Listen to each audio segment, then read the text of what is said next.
ERSCA series and on Belly Up Sports TV, along in partnership with 3 Wide TV, and today's race for Miss Goody's Goodies 200 at Martinsville Speedway. Dom Santina along David Westergreen and Emily Harlan.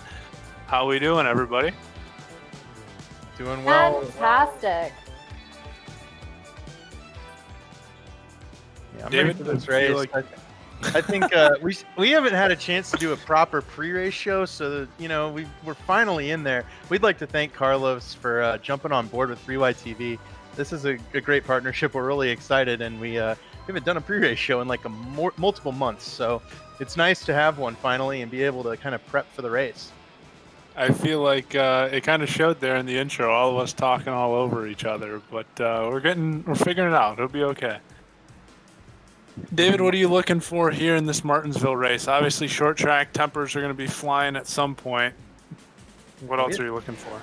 We had tempers flying last week after the race. We talked about those guys kind of throwing those Ross Chastain style blocks, and after the race, things got really heated. I don't expect that to carry over, but the guys, teammates of Nick Massey, not real happy with the teammates of Pro Edge and Field Up racing there.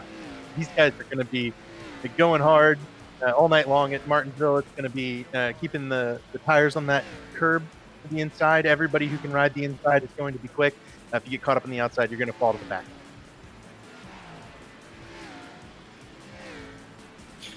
Carlos already coming in with some great graphics there.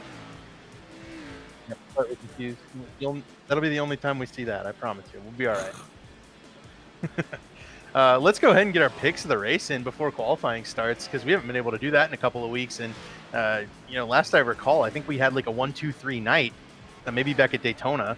So let's go ahead and get them going. We'll start with Emily. Who you got tonight, Emily? Guys, hi. I am going with Josh Adams tonight. On Twitter, he said that this is a very, very important race for him. He seems to be locked in, so that's going to be my pick for tonight. Nice. David, do you want to go, or do you want me to go? No, I'm going because I told Ryan Lutz I was going to pick him for the jinx. We're going to see if I can't either jinx him or reverse jinx him. He was my pick last week. We didn't really get that formal pick off. So I'm going with him this week again. Last week he dominated the race, fell to third after that late race restart, and that cost him the points lead. So it's going to be very difficult for him to kind of catch Ethan Burrell, but this is his favorite racetrack tonight. He loves the paperclip. A little bit concerned with kind of how he's been driving. He just hasn't felt all that comfortable of late, and I think this is the perfect time for Ryan Lutz to kind of get back in the groove. All right, well, I'm going to go with his biggest challenger in the points. I'm going to pick Burrell here for the win tonight. All right, so we just picked 1, 2 in points, so we're really going with the underdogs tonight. All three of us picking chasers too. Cameron Rich from Carlos, and I think that's a good pick. Cameron Rich, I think last week got his first top 10 finish that wasn't a win. So he's been very hit or miss. He's in the top 10 to start today, and Cameron Rich definitely a good pick. I think he's one of those guys who's really good at the short tracks. He did win Bristol earlier this season, so solid pick from Carlos here in his first chance at our race predictions. Practice kind of closes out, and 34 cars entering this race. This is going to be a chaotic race, Dom. But I did want to mention that Josh Clark, Josh Adams, and Johnny Thomas all threw up a bounty on the race and on the field. They're going to be racing and paying out $20 per. I think it's like a $120 purse to the winner. Should we get 5 or less cautions? Very interesting. No one wanted to go with the 27th placed car in the series? I don't even know who that is, but... No.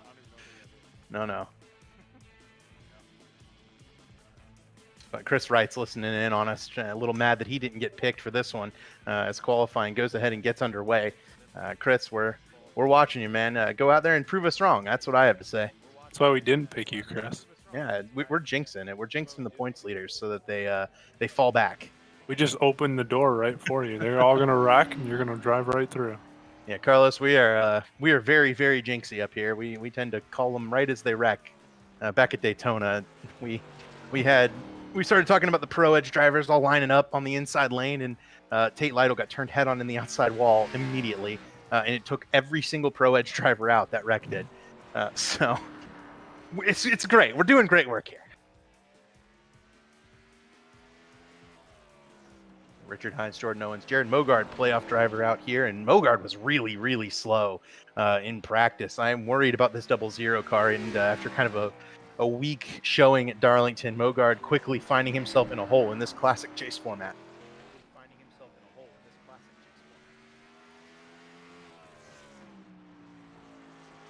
First time we've been able to watch qualifying in a while, and I think some of these guys are not really threats for the pole. Scott Crump will be in the 51 car. I think Hank Steinmiller and Tate Lytle are both going to be strong tonight.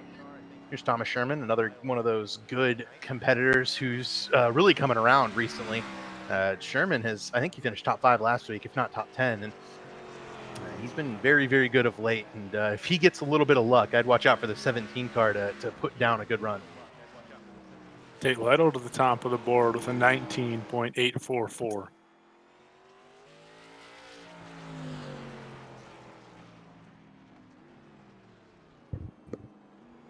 Yep, Tate's going to be good here tonight.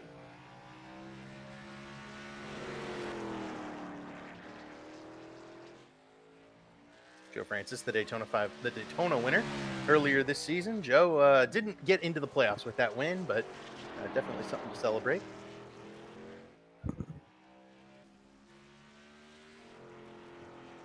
Colin Frambro just jumped up to number 2 on the charts. Here's 2001 champion Jeff Green out on track, and Jeff's seen his way around Martinsville a number of times in real life. See if he can go ahead and get a good lap on the board. Jeff tends to struggle a little more at these short tracks. He likes the big tracks, a little more throttle input there. And here's league owner Johnny Thomas on board, and it'll be nice here. We can take us a lap around Martinsville Speedway. You can see just how tight these corners are. I'm sure you guys have watched NASCAR in real life. You know that it is just so narrow through here. I mean, the fast groove is that curb, and if you're anywhere above it, someone's going to find a way to get up underneath you. Green goes to 5th quickest with a 19.947. There it is, Jeff Green putting down a good lap. Johnny Thomas going in for his lap. Ryan Lutz just popped up to 2nd quickest. Leininger just went to the top of the charts with a 19.823.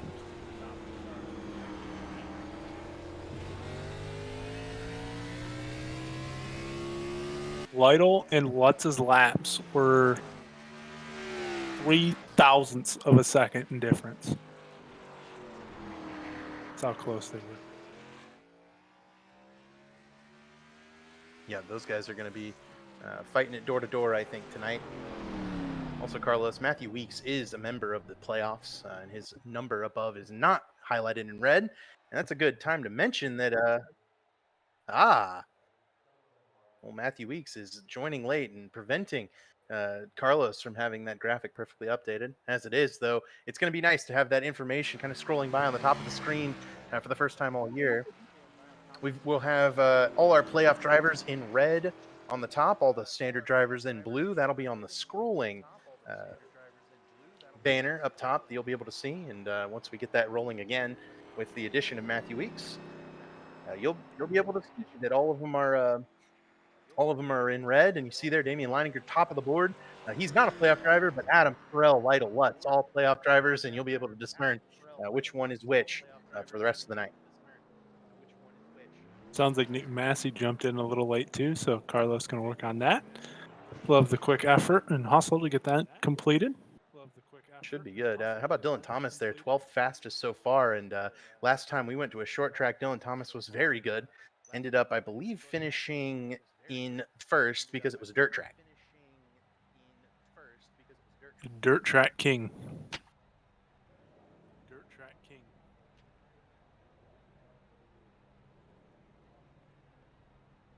Yeah, let's go to our sponsor and grand marshal for the day. That'll be Brantley from Harpoon Designs, and we'll let Brantley get a word in and then give the command to start engines. So Brantley, we'll send it down to you. Hey guys, want to thank Carlos real quick for doing such an awesome job with the broadcast. Thank you guys for doing a great job always. And I'm going to switch it up a little bit and be more inclusive for everybody. Ladies and gentlemen, start your engines.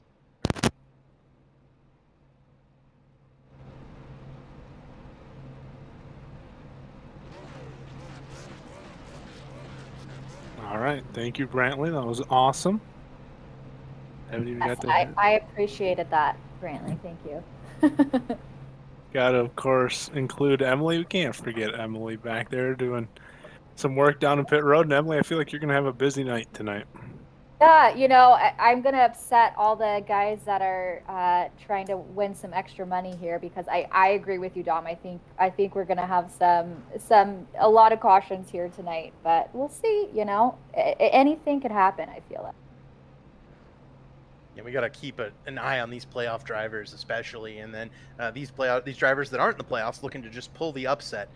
Definitely want to keep our eye on Damian Leininger, the pole sitter. He was very confident heading into this race, and as we head through the starting grid after the command, we'll notice that this top 10 sure is. It's chock full of our playoff guys up in the top: Adams, Burrell, Lytle, and Lutz. But Colin Fambro, Brandon Scott, Scott Crump, those guys are looking to play upset. And don't forget Jeff Green. We mentioned Dylan Thomas already. Got to mention, too, I forgot who Carlos picked, but I know at least our three are in the top 5. So we've been watching this series too long. We already know Cameron Rich is outside the top 12. We can head to the next group here as cars beginning to roll. There's Rich, 13th. There he is. And Chris Wright, who wanted that pick and ended up not getting it. He'll start 14th tonight. I think Wright and Mogard might be the lowest 2 playoff drivers. No, Matthew Weeks and James Heater, they're 20th and 24th, 2 more playoff drivers tonight. Johnny Thomas starting back in 23rd. He'll have to make his way up to the middle of the pack. Rear of the field now, Nick Indelicato and Nick Massey with some pretty not great qualifying runs.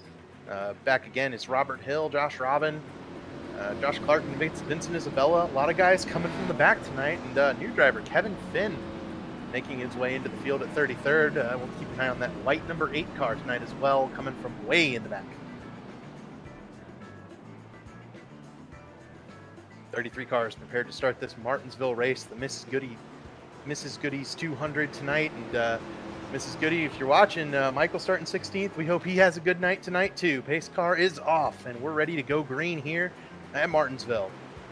Race number 2, the Harpoon design chase for the ERSCA Cup is about to go green. Damian Leininger on the throttle, and we are racing at Martinsville. How long until that first caution is a good bet, a good wager there.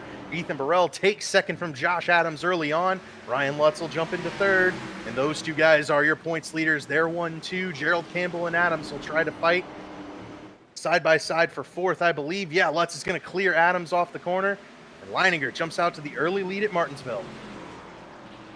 How long can Damian hold it? Burrell already trying to track him down. Adams is around. Adams is the one who threw up the bet. Cameron Rich is into him. I think everybody else is going to be okay to make it through on the inside. Oh, man, look at all those spots lost for Cameron Rich early in this one. Just like that, Carlos and Emily's picks get together. One corner in, and Adams was the guy who initiated the bid on the winner, and to pay out the winner more for that few cautions, which then caused the first one of the night.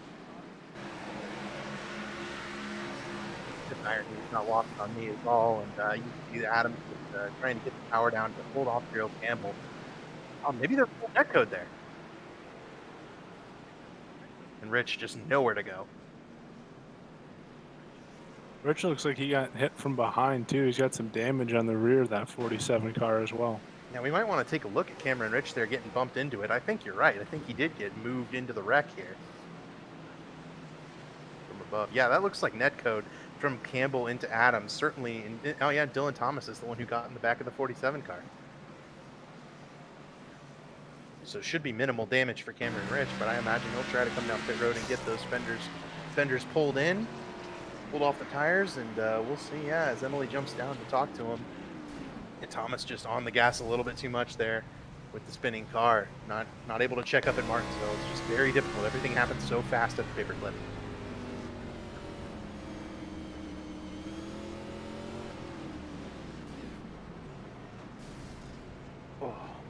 he hit the outside wall too. You see the right front fender crinkle as well as the left front. So that's going to be tough to overcome for Cameron Rich, but there's a lot of time left. We've only completed 4 laps in this one. Damian Leininger still the race leader. Ethan Burrell second, Ryan Lutz third, Gerald Campbell fourth, and Colin Fambro up to fifth. 3 chasers in the top 5, 2 non-playoff drivers. So we got 4 cautions left to go on the bet. Yep, 4 more cautions allowed, and if the race goes with 5 or less cautions, then we get that result of the higher paid to the winner. I believe it's $120 total, I think is the amount, plus the 40 they get for winning the race normally. So that would be a $160 payout for this race. Damian Leininger and Ryan Lutz, teammates there on the bottom, and that's what I'm watching. If those two can kind of time up this restart, they're going to be able to get Ryan Lutz past Ethan Burrell here. Going back to green here.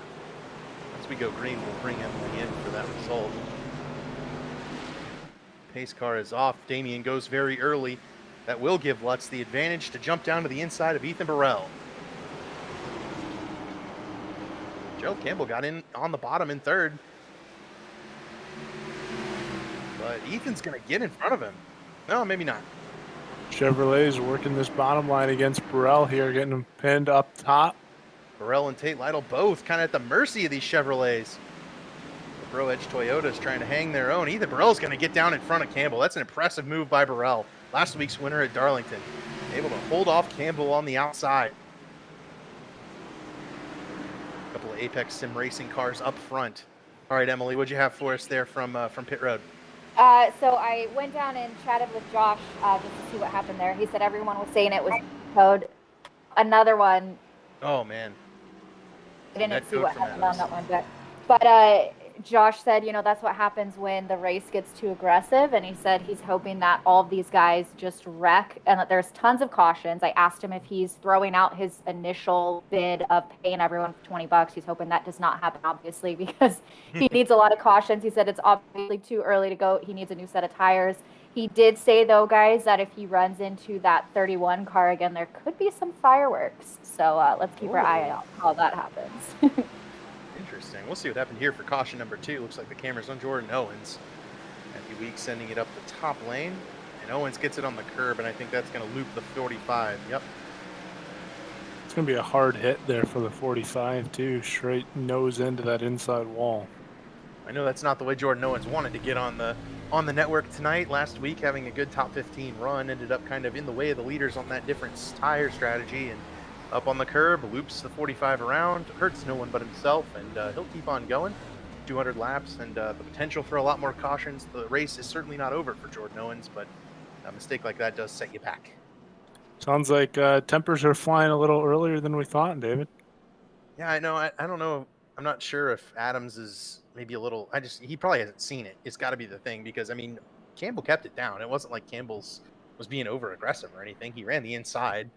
And he didn't move up the track or anything. Neither Josh wasn't pinching him. The cars just came together on the sim.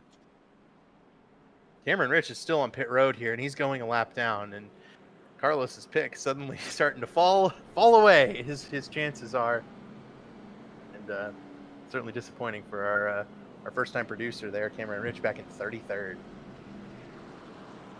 Carlos is quickly learning about the broadcaster's curse that we have up here. So welcome, Carlos. Oh, yeah. And Carlos has cursed me as many times on Thursdays as I can count. So, it's nice to finally get him on the other side of it and start cursing some of these ERSCA drivers.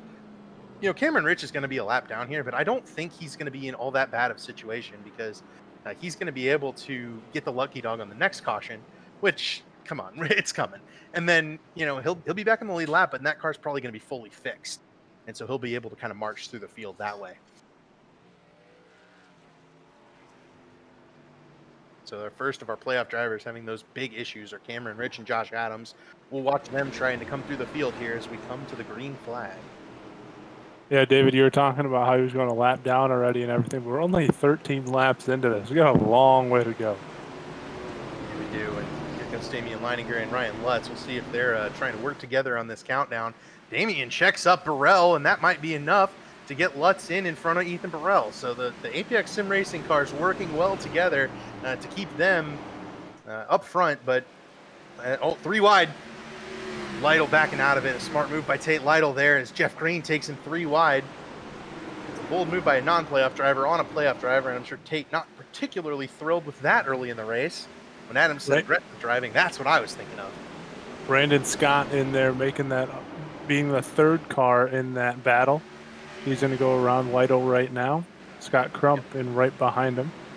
Yep, multi-cam here from 3 wide TV. We gotta love it. Matthew Bayuk trying to charge his way up through the field, working around Josh Clark in the bottom left, top right. Ethan Burrell side by side with Gerald Campbell, who's blinking out. That's for the race lead. You know, I'm thinking back to a certain Martinsville NASCAR race, and I believe that it was in 2015. Brad Keselowski and Joey Logano were teammates up front. They were kind of playing games on the restart, making sure they got in line, and it went great for about 200, 300 laps. And then all of a sudden, Brad and Matt Kenseth crashed, and because there was all because of the game in the restart. That can work early in the race. If you keep making those restart manipulations, you'll end up getting wrecked by somebody. And, I think we all know what happened at the end of that race. Matt Kenseth wrecked Joey Logano. Well, let's hopefully hope that nothing like that happens. We'll see how it plays out. Still got 180 laps left to go. Great classic Martinsville racing here. The outside lane just able to hold its own for a little bit, but really you can't make moves up there. You have to follow in line. Matthew Bayou trying to find some groove on the outside lane, but it's not really there. So everyone else staying single file on the inside. That's what the top 6, 7, 8 cars are doing. Damian Leininger not able to pull away from Ryan Lutz and Ethan Burrell, but just able to hold them off right now. And I'm sure those guys are all trying to save their tires and wait for that next caution. Forget 7, 8, 9. It's about 20 cars back that are single file at the moment. And this is how you get a long green flag run at Martinsville. You get the drivers calmed down and trying not to make too many moves. We're back at the first side-by-side battle. It's where Josh Adams trying to carve his way back through the field and working on Josh Robin. Got Vincent Isabella in the 24, Robert Hill in the 05. It's going to make it more interesting if we can get a long green flag running, because at some point we will catch the back of the field and lap traffic will start to play a big factor in this one. Mm-hmm. Yeah, I can tell you I've raced a lot at Martinsville on iRacing over the years. Called a lot of races at Martinsville. I have seen maybe like 3 long green flag runs at Martinsville in 20-ish plus races. I mean, it is very difficult to get these guys to calm down, be patient, work their passes off the exit and entrance and not trying to drive it too hard, holding up and giving each other space. It's just difficult at Martinsville. There's just not a whole lot of room and a lot of places to go.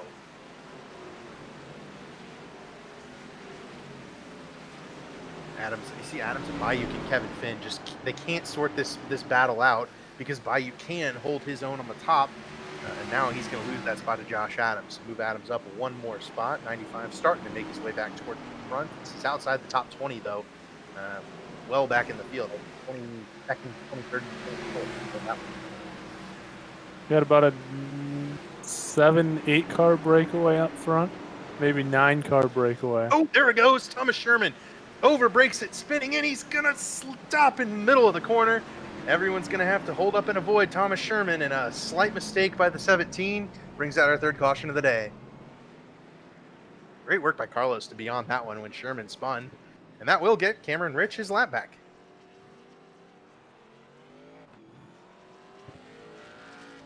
I think that one was a pretty clear case of wheel spin where Sherman maybe didn't have enough brake in those rear tires there, and as soon as he gets on the brakes, the rear starts to step around on him. Yep, right there.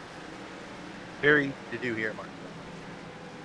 Great job by Sherman, though. Kept it off the wall, and then great job by everybody else to avoid him in the middle of the corner.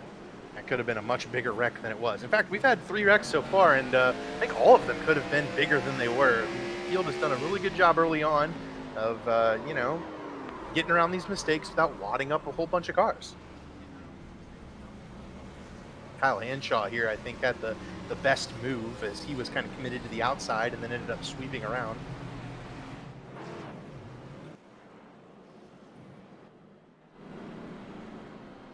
So the third caution means that I would say the $20 from Clark and Adams is very much in jeopardy of staying in their pockets. When I jumped down and talked to Josh, Chris right away said, we all knew that there was no way it was going to stay under 5 cautions. You know, I don't think anybody was under that impression is kind of what he was saying. So certainly looking like it's trending in that direction here. Yeah, I think you're absolutely right, Emily. I think these guys it's all mistakes so far. Well, 2 mistakes and a netcode incident that's probably unstoppable by these drivers. You know, that's not really a poor showing by anybody. I mean, the field has gotten spread out. It's looked good. One small driving mistake, you know, and it penalized only the driver that made the mistake.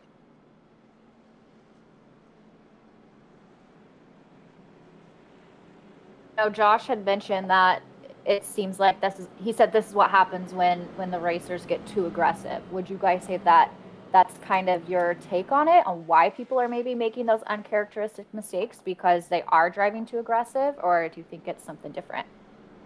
That's a really good question, and I think it's a rhythm thing. And Dom, you may be able to shed a different opinion on this, but as I've been driving on iRacing, I like to get into a rhythm, and when my rhythm gets broken by, say, somebody in front of me doing something different than I was expecting, that can cause me to make a mistake if I'm not reacting to it in time. And that's almost what it looked like when it came to Sherman. When it came to Owens, that's just a little bit of driver error, pop the curb, and unable to keep it under control. Absolutely agree there, David. You know, you hear it even at the NASCAR level and the Cup Series drivers talking about getting into a rhythm and finding their way around, and they run their best laps when they can get into that rhythm, and cautions definitely don't help that either. Yep, and we're going to unleash them once again here. Pace car in for the 4th time tonight. After caution number 3, Damian Leininger and Ryan Lutz probably going to again finagle the restart. Nope, this time Damian goes early, and that is going to give Burrell the inside lane on his teammate. I think Burrell might even check up, though, and let Lutz in. Doesn't want to make any enemies there, and the Apex Sim Racing cars 1-2 once again. Yeah, I think Burrell threaded the needle there a little bit. Or Lutz threaded the needle there a little bit, and Burrell, knowing how early on this is, doesn't want to put either one of them in damage, cut him a little slack. Ooh, and Zishan Dura is around. Tate Lytle almost hit the wall exiting turn 2, and Zishan does spin it there. 4th caution of the day, and this is Martinsville right here. It's a difficult track. These drivers always have to maybe over-rev it coming off the corner. This might be the first one that's contact-induced, or Zishan just over-revved it exiting. We'll see. Curb again. Looked just like Jordan Owens' wreck earlier in the race. Near identical.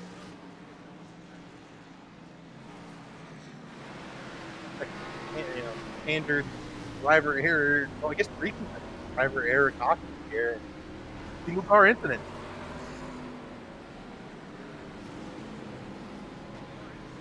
It's difficulty of Martinsville, difficulty of the paperclip. It is a dreadfully difficult track to get right. If these drivers have their steering ratios, set up a certain way where you're kind of expecting for that car to turn differently, and then you're restarting on 30-lap-old tires, maybe it turns a little bit more than you thought it would, and bang, you hit the curb and spin it out.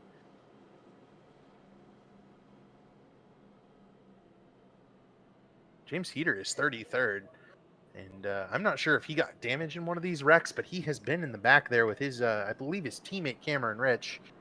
And I'm a little surprised by that. I would have thought James Heater would be able to sneak his way up into the top 10 in this race. Heater is way back in the field. Oh, he just came off pit road, too.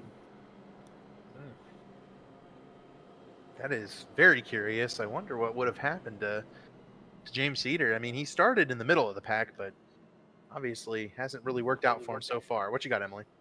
Hey guys, so I just talked to Zishan just to kind of get his take on things. He said he was watching in front of him because he thought he saw somebody was going to spin out. So he was kind of a little distracted there, but he said no damage, so he's good. And he's just really happy that nobody is mad at him, was kind of his big take on all of that. And Gerald Campbell mentioned to me that I might just want to hang out with them for all of the cautions, because they said that they've pretty much been involved in everyone here so far tonight. Oof, yeah, Zishan is teammates with Gerald Campbell and Thomas Sherman. So that is indeed true there. I believe that, most, if not all of the caution, I guess 3 of the 4 have involved someone in that group chat. Coming back to green flag racing here, Damian Leininger and Ryan Lutz still your 1-2. And this has quickly evolved into a standard Martinsville race.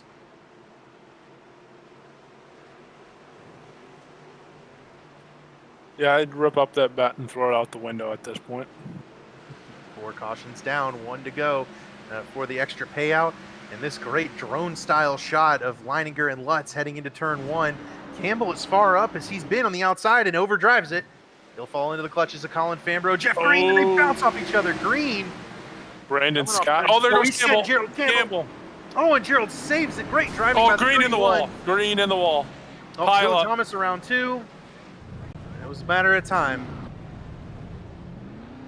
Dick and Delicato stopped to avoid it. Don't know that Delicato got any damage.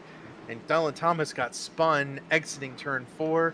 Our 5th caution happens on lap 37, and we blew by that bet by Adams and Clark. Oof. I knew that wasn't going to be good there when they got 3 wide, and Green drives in there, gets into Campbell, and then I think just a chain reaction of that, he gets spun probably by Crump here. Yeah, Crump is the one definitely who gets into Jeff. Jeff checks it in the middle of the corner, and Crump just sends him into the fence. Wright almost went around there too. I couldn't tell who spun Dylan Thomas. That was the one that I'm kind of curious about. Looked like the back of the field was okay getting through it. I think Delicato had to slam on the brakes here to avoid it. Yep, right there. Owens gets on the brakes. Steinmiller gets on the brakes. Everyone checking up. A good job by the back of the field once again. It has Mogard who gets Dylan Thomas here. Right there. Yep. Dylan checked up for Gerald coming back down the track. Emily immediately into the onto pit road to go check things out. See what Hank Steinmiller saw in the 63 car. Up top, braking. Oof. Does Jeff Green get righted? Hank keeps the 63 clean. If you're James Heater, Cameron Rich, Josh Adams, you fall into the back of the field. The last thing you want to see is a bunch of guys spun out in front of you.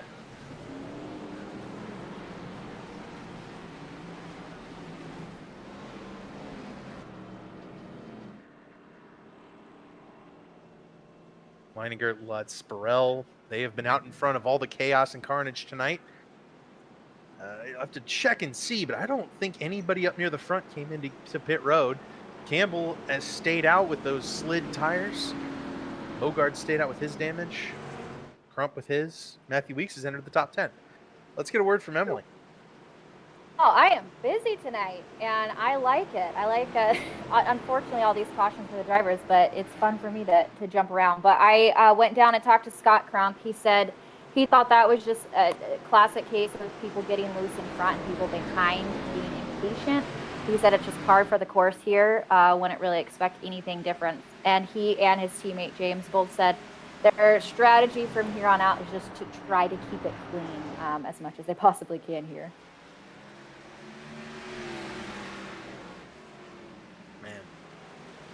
Back into green we go. Damian Leininger and Lutz out in front once again. Crump was really slow in that restart. He fell back quite a bit. I don't know if it was he got a penalty or if he just had a really bad restart. Maybe that damage hindering Scott Crump more than he thought. He's back to 16th on the board here, and maybe the first battle for the lead coming up, though I think Ryan Lutz probably just trying to log some laps, keep their track position with he and Damian Leininger. Oddly enough, I've seen Damian Leininger and his teammates run up front in a Martinsville race. And when it came down to the end, they spun each other on a restart and ended up losing that race. So Damian, I think, and Lutz trying to work a little bit more teamwork here in tonight. Tate Lytle's back in 31st. What happened to the 56 car? That restart must have been poorly timed for Tate Lytle. He is way off the back of the field. He's about half a lap down. He's going to need a caution, and I don't anticipate that one won't be coming soon, but at the minimum, Tate's, in trouble a little bit here. Lost all that track position. Did he pit, you think? I don't know. You'll lose laps if you pit at Martinsville. He's just 14 seconds down from about. Here we go. Carlos goes and gets us the. This is why Scott Crump fell back. It looks like Tate Lytle and Crump getting together sideways. Ooh, Tate barely bonks the barrels. I'm not sure how that's on a caution. Way to go, Carlos.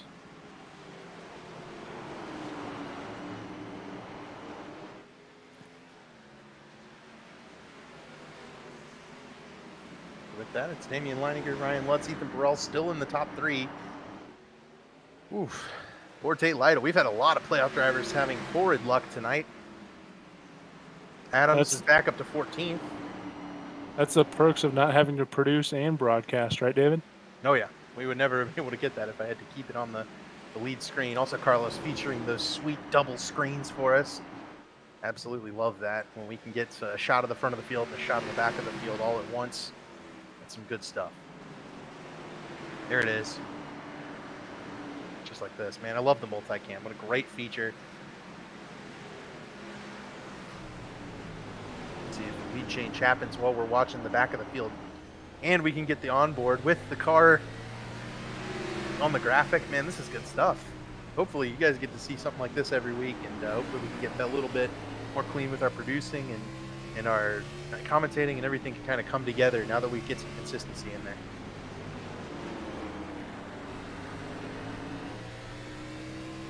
Single filed out again, kind of a long train around Martinsville for the time being, at least through the top 10. If these guys can click off some green flag laps, this race will go by very quickly. We just haven't seen more than 10 green flag laps in a row. These guys spun it out too quickly. But yeah, no, right now it's the top 9 all within 2 seconds of the leader. And Nick Maskey and Michael Goodman, and then it's a long train back, long gap back to Josh Adams in 12th.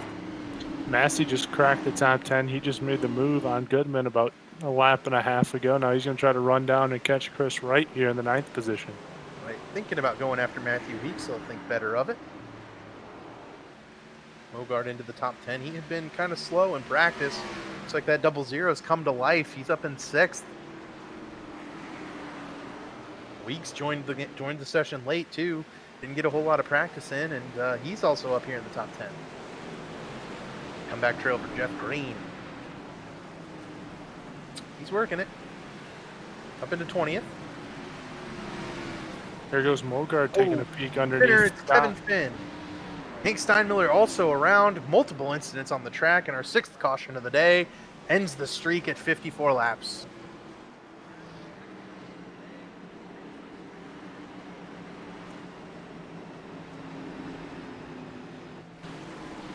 We'll go ahead and get that replay straight away.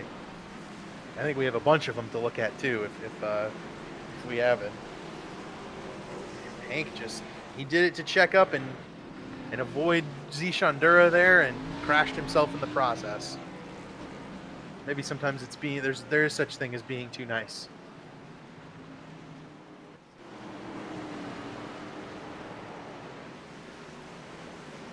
Ooh, everybody going down pit road for the first time, maybe. Maybe somebody is.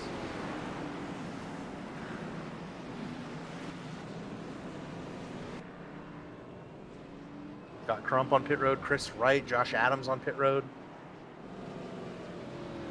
Looks like our leader stayed out. Yep. Love to see if Hank Steinmiller wants to join the infield care center, and we'll get that give that our first shot if he indeed does retire from the race.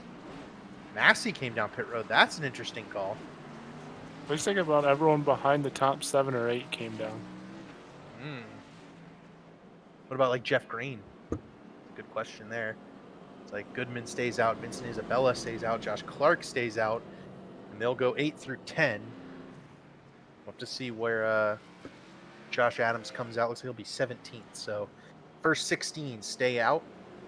17th on back, come down pit road, pick up fresh tires, and I think fresh tires will be a big factor. The problem is it's just difficult to pass, so your advantage on those fresh tires is really kind of negated by the caution laps here at Martinsville.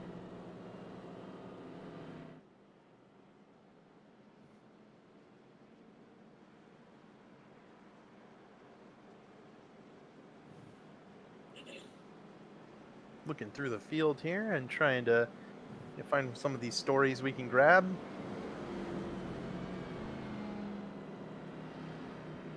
Cameron Rich still 31st. I wonder if the damage on that 47 car was worse than we kind of originally thought. We kind of thought he'd be okay and be climbing back through the field once he got his lap back, but he's kind of been stuck in the back and not really moving forward at all.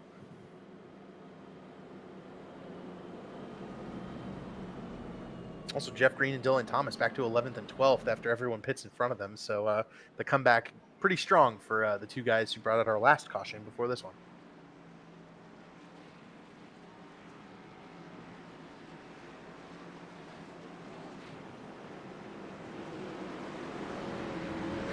Ready to go green once again here at Martinsville for the Mrs. Goody's 200. And Michael Goodman giving his mama a great run in 8th place. That's Carlos's broadcast partner on Thursdays at ERSCA, seen on 3widetv.com. These cars off.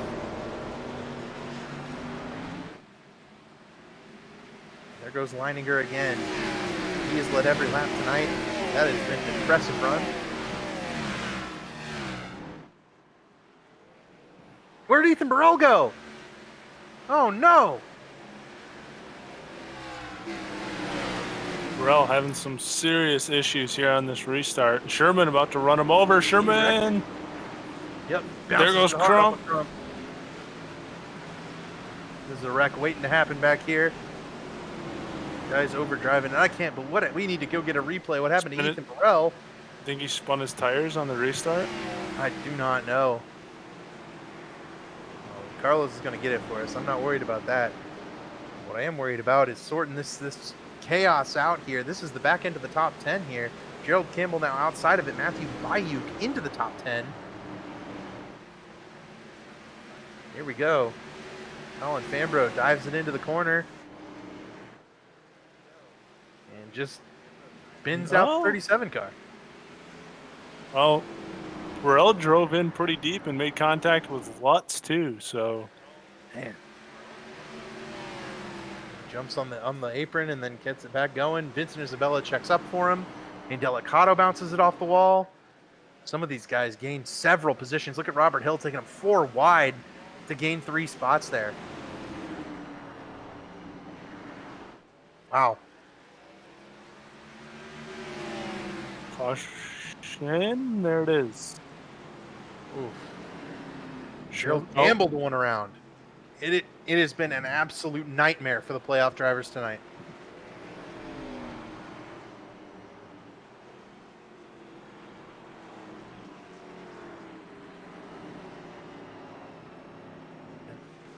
We'll go get the replay for Gerald Campbell there and see what happened to the 31 car.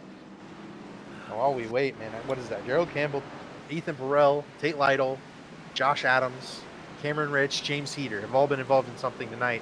And that's Matthew Weeks involved in something right there as well. So I think the only playoff driver not involved in an incident so far is Ryan Lutz, and you could even theoretically say he was involved in the one with Ethan Burrell. Just an absolutely remarkable night where the luck has been gone for everyone involved in the points. More replay on board with Gerald Campbell here. Cuts underneath Matthew Weeks, and I think Weeks was trying to give him room. Gerald maybe watching Weeks come down a little bit and got on the binders a little bit too hard.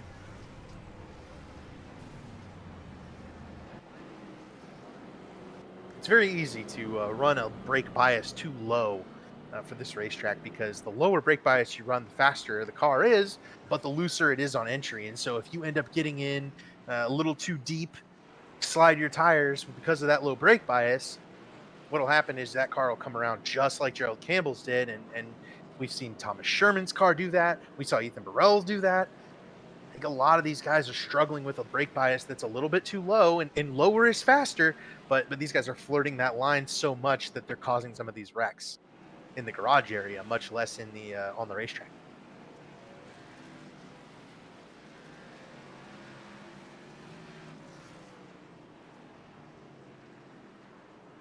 Makes it real difficult, I think, to get green flag laps in at a track where your braking points can be different. Each driver choosing what brake bias they can run, and therefore, kind of creating that differing sensation where, let's say, Ryan Lutz and Damian Leininger enter the corner at different speeds.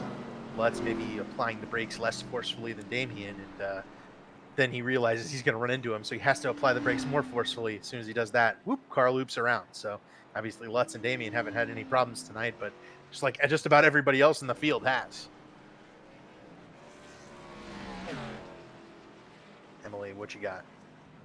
Hey guys, so I just kind of wanted to jump down and talk to Damian and Ryan and those guys just to see how they were doing being at the top here. And they were a little bummed that I went down and chatted with them because of the broadcaster's curse. So they said that they're doing good so far. Everything's working well for them, but we'll see how it goes the rest of the race. But those guys always have a good time, so everyone was seemed to be in good spirits tonight so far. Emily, I don't think I'm going to blame you for the broadcaster's curse. We've only spoken about them when they were something to be spoken about tonight, and they brought it up, not us.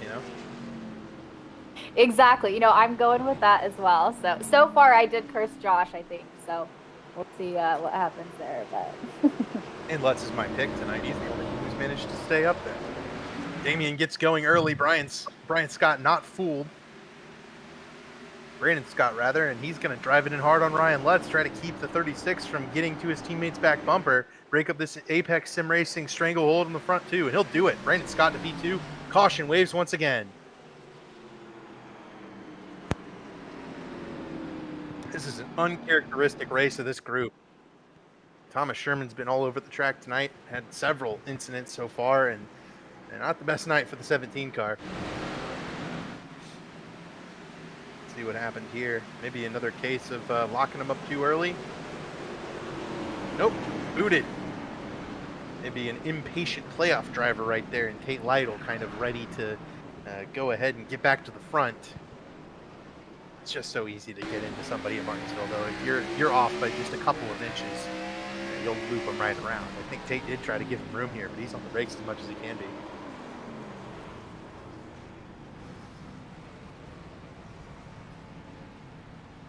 Eight cautions so far in this one.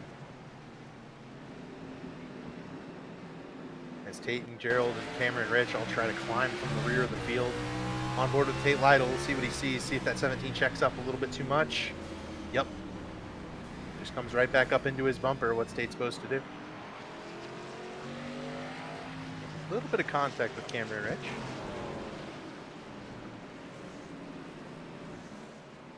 Emily's been just so busy tonight. I told her that she was going to be. Yeah. Last week we talked to her, maybe like once or twice the whole race, it seemed like, and this week she's been a regular feature of the broadcast, which is good. I mean, we want her to be a regular feature of the broadcast, but not in this sense. It'd be kind of nice if we could just balance it out, Yeah, I want some facts, Carlos. Give me some facts about some of these drivers.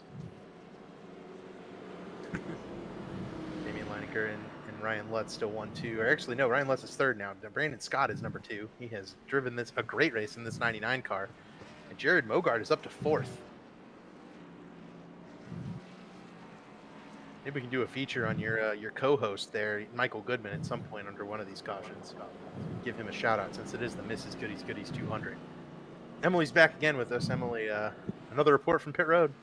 Yes, yeah. I went and chatted with Tate and just asked him what he saw us there, and he said he just saw the 17's bumper get bigger and bigger and bigger until he couldn't avoid it anymore. He said he's done a lot of sightseeing tonight. He's seen sand barrels. He's seen 51's door quite a bit tonight. So all the guys in that chat were pretty optimistic that it's not going to be the last time that I would be chatting with them tonight. So already on 8 cautions. Oh yeah, Carlos, I'd keep an eye out.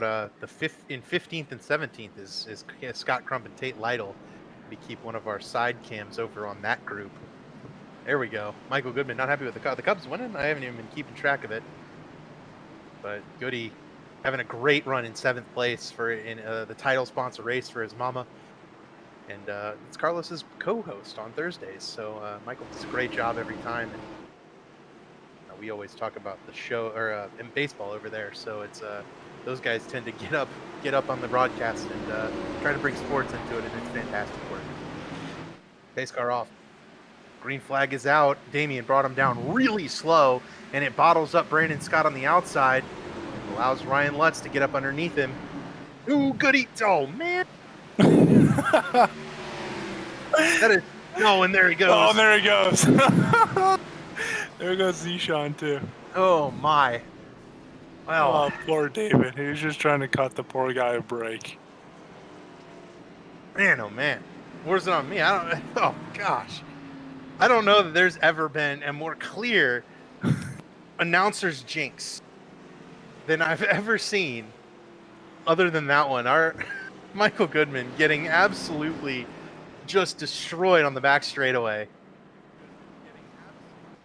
right after we talk about him. I can't even. That's just unbelievable. Spun out by Jeff Green.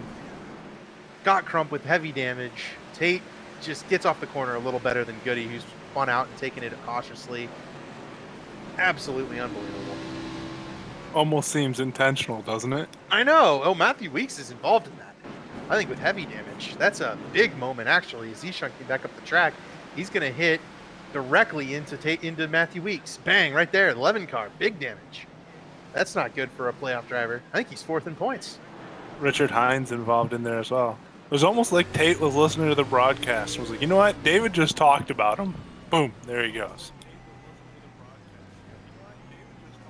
Obviously, none of the guys would think like that or do that. No. But no. Tate's how it seemed. Tate's generally a very clean driver, a very respectful racer. Certainly not intentional to spin out Michael Goodman. I mean, those guys get along great, but man, oh man, just the timing of an incident like that, just unbelievable. Perfect, Carlos. That's it. I mean, what a frustrating break. We just did a little quick segment on Goody and how great he was doing on the race sponsored for his mama, and just downhill just immediately. As soon as we did the segment.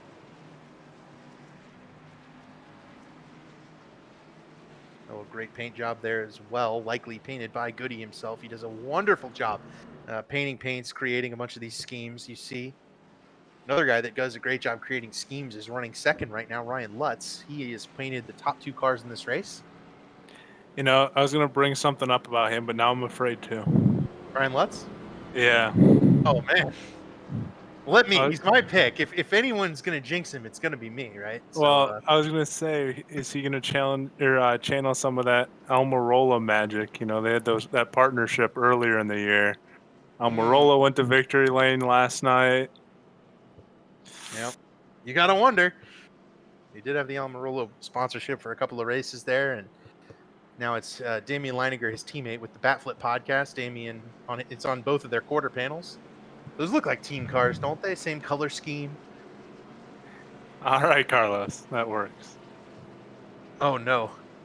Oh, no. Hey, that could also be me. I picked him. He's my pick. Told him before the race I was putting the jinx on him, so if he avoids it all, maybe I don't have any power if I tell him that they're going to have the jinx. I don't know. With Emily before we go green.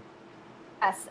So Mike said that he owes you an announcer's jinx, David, were his exact words. I told him I would take 50% of the blame because I jumped down earlier to chat with them, and so I said it's 50% me, it's 50% you. But he said he's a little wounded, and just hoping that he can kind of come back here in the remaining laps. But we'll see how that goes. So, but announcer's jinx. Again. David's going to be driving scared for the next 2 weeks now. It's Talladega this week. Oh, I think we have a caution there. I think Colin Fambro spun the 5. Yep, that's going to be a caution. I think he just collected about 6 other cars with him too. Oh boy. It's long over, Carlos. The bounty is no longer existent there as Matthew Weeks has stopped for Colin Fambro, and Fambro not doing the chase driver any favors there. Let's see what happened. I think Fambro just got loose underneath everyone. Looks like that's what happened. Might need a different camera angle here. There we go. Bang, door slams into Jared Mogard. And then boom, Josh Clark, Dylan Thomas. Wright gets some damage. Rich gets a hit. Crump gets a hit. Massey might have got a little bit. The good news is damage doesn't really matter at Martinsville, right? I mean, these cars are already all over it. And here's a view from the cameras, or the flag stand. It's a great view of this wreck. I think Massey's okay. I think Massey's good for brakes. Barney the flagman.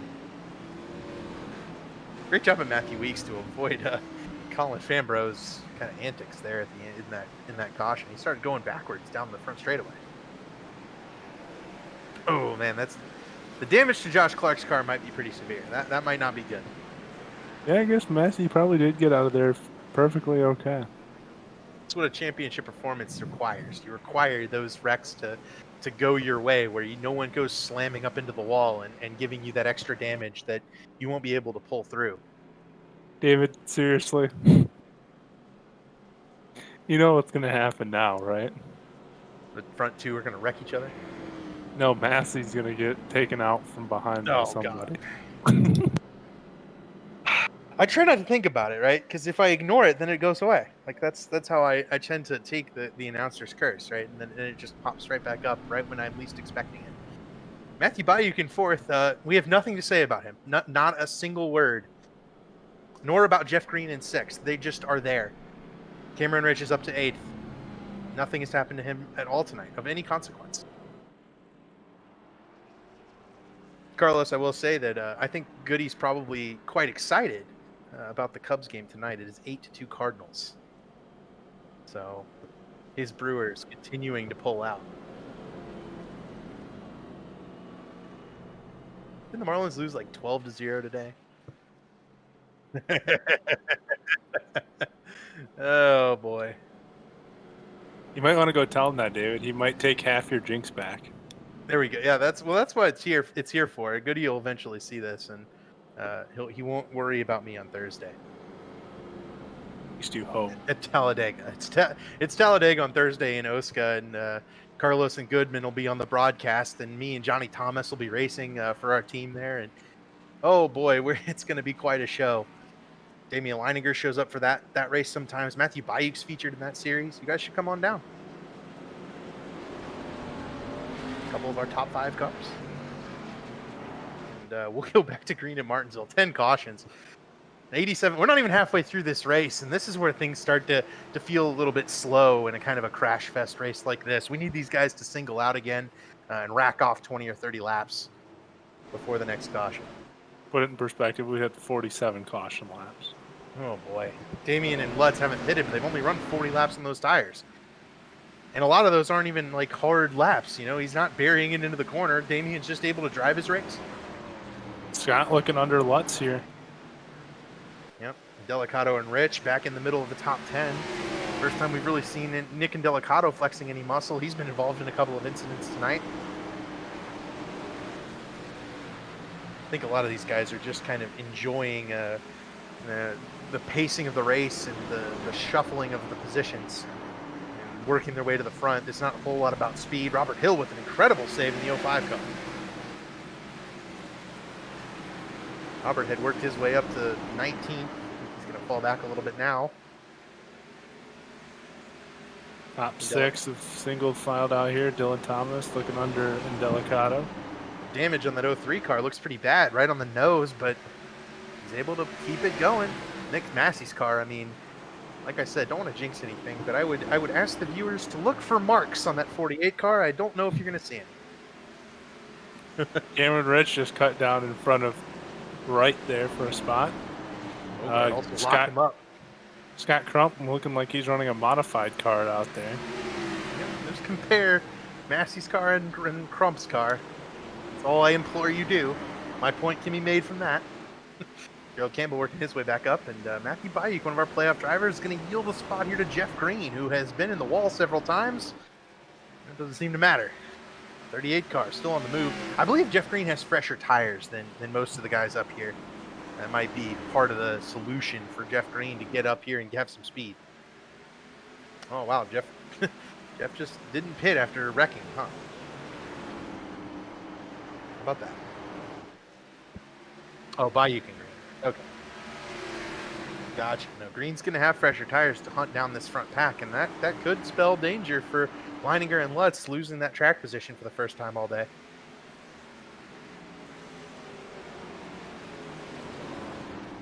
Here we go. Ooh.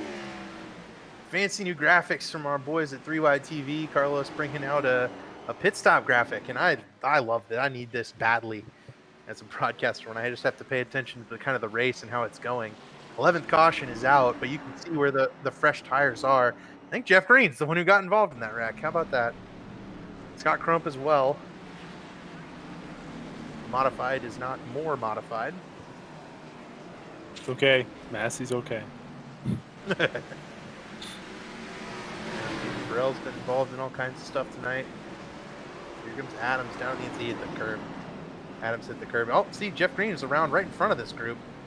Isabella's going to sneak by on the bottom. Hill just barely touches him. Why did Crump just pull out in front of Thomas Sherman like that? That, not a great move. If I'm Thomas Sherman, I'm not real thrilled with that. Yeah, that could be from something earlier, though, too. Crump may not be happy with Sherman either.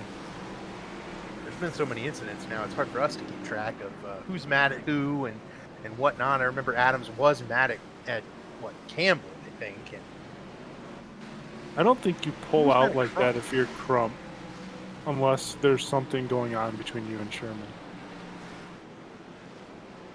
I think maybe he just didn't see him. He got bumped right there and thought I don't know. There's the last one through on the bottom. I don't know. There was a lot of time. I mean, those cars were stopped down there. Very I guess odd. we'll see from Sherman's view here. Hand shall go, and then okay. I don't know. Don't know what was up, but it doesn't look like Sherman got any contact from that. It just seems a little excessive and unnecessary, if that makes sense. From Joe Francis's car, which does look pretty clean, all things considered. Joe able to whoa that thing up, get stopped. Tate Lytle's back here. Matthew Weeks is back here. Pro Edge cars just having no luck tonight. We'll have to take a quick look and see what happened to Jeff Green up in the front of this field as well.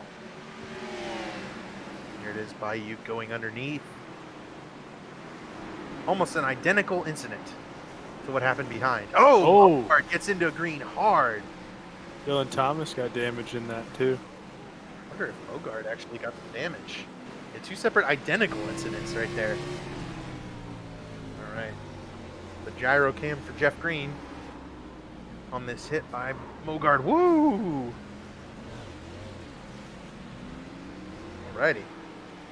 Emily, what's the report from pit road? Hey guys, so I just went down and talked to Scott and asked him if that was kind of intentional, pulling out in front of Sherman like that, and he said it was. That Sherman's kind of driven into him about 3 times tonight, so he was just sending a little reminder.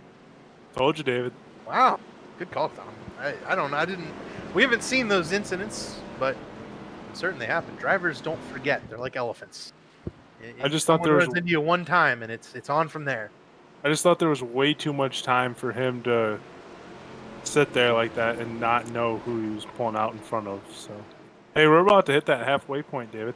Yeah, this is a stage right here. We're going to get the top 10 getting points at the end of lap 100. Leininger and Lutz likely going to be running hard for it. I imagine they'll just do what they've been doing, and it seems like they will. And it looks like Leininger, Lutz, Bayuk, and Massey are going to be the one, and Bogard are going to be the ones that get the biggest benefit of this stage break. Not really a break. We just hit lap 100, award points, and move on, just like how NASCAR should do it. We've had enough cautions already today. Here it is at the line. Leininger, Lutz, 1-2. Lutz with 9 stage points. That will, I believe, get him the lead in the points. Scott, Bayou, Thomas, Milgard, Massey, and Delicato, Wright, and Campbell. Yep, so Cameron Rich just outside of the points. And here comes Lutz. Halfway is hit. Lutz said, I'm done following you, teammate. Damian holds off his teammate. Good move by the 12 car. You know, it's funny because I know what Ryan Lutz just said right there is he says, you do that again, I'm going to move. These guys need to work together because I've seen a race Damian Leininger dominated that resulted when as soon as the teammates started fighting amongst each other, both of them lost the race immediately. You can win the race. If you run 1-2 the whole race and decide amongst yourselves in the last 5 laps, that's what you have to do if you're Ryan Lutz and Damian Leininger. Brandon Scott sitting back there in the 3rd spot saying, please take each other out. Oh, there goes Lutz Lutz. hot. Yep. See, if Lutz starts doing that, he's going to spin his teammate. And he doesn't want to do that. So, man, tough break there. And if they start fighting, I mean, that does bring Brandon Scott and Bayou right to him. See, Big that cars here. That corner there in 1 and 2, the opposite almost happened. He tried to lay off to make sure he didn't get into Damian, and Scott almost ran him over from behind. Yeah, it's so easy at Martinsville to run somebody over. We've seen it all night long. Cameron Rich finished 11th in that stage. He's up to 8th now, but he was side by side with Gerald Campbell, and Gerald picked up the singular point. And in a 7-race playoff format, where every single point matters, it's huge that Cameron Rich doesn't get that point. He was one of our top 6 or 7 cars before this race started. Unable to get any halfway points. The only ones getting points are Lutz, Bayuk, Massey, Wright, and Gerald Campbell. Battles all over the racetrack. This is good racing, the best racing maybe we've seen all day long. Yeah, we're single file back outside the top 10. Vincent Isabella trying to get under Nick and Delicato. Hank Steinmiller, after getting involved in an incident there, working his way back up. Oh, Massey under Thomas. That's for 5th place on the bottom left. A lot to look at here at Martinsville. And Hank moves Vincent. Those two have had their share of battles in the past. They get along pretty well. Oh, Robert. Hate to see it. Robert's a good dude. Needed a good run. Wasn't able to get one tonight. Massey clears Dylan Thomas for 4th in the bottom left. Vincent and Hank get together a little bit. Hank does take the position on the top right. Chris Wright looking under Thomas too. He almost tried to go 2 for 1 there and get Thomas another spot. These guys are having a little bit of connection issues. Massey's blinked a couple times. Now Thomas is blinking a little bit too. Massey's kind of known for the blinking. He's been doing it all season long. I don't know about Thomas. Lutz has gotten back to Damian's back bumper. Wonder if he's going to make another run at his teammate. If they could successfully swap spots without losing any time to anybody else or wrecking each other, that would be one thing, because I think Lutz definitely wants those bonus points for leading a lap as well.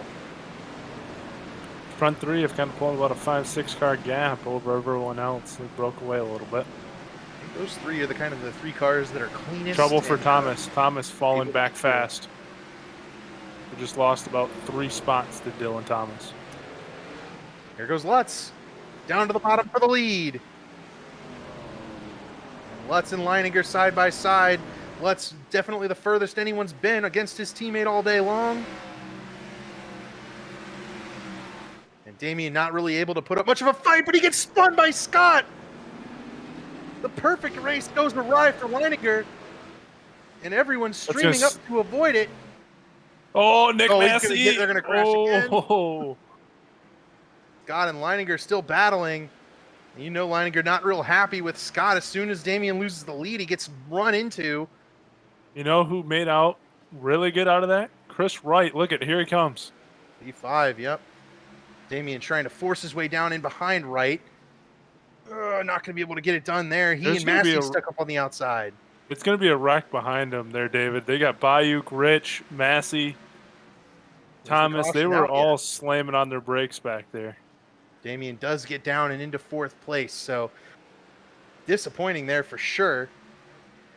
And we'll head to the quick replay here and see if we can't check all of that out. That was intense. Live will be, I believe, bottom left. Yep, Brandon Scott just gets in and runs over Damian Leininger. Maybe a little bit of net code, but I mean, still, first time in the whole race, he has not been the leader, and all of a sudden he gets turned sideways. See how dangerous it is to not be first.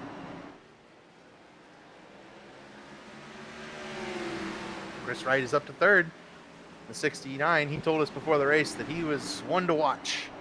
He's tracking down Brendan Scott, though. He's already took a couple looks to the inside. Hasn't decided to make a move yet, but he's closing down the back bumper. Nick Massey into fifth.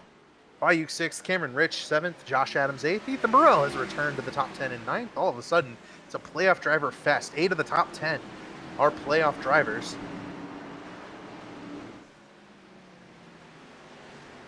That happened pretty quickly. A lot of these guys haven't really been there all day long, especially like Cameron Rich, Josh Adams.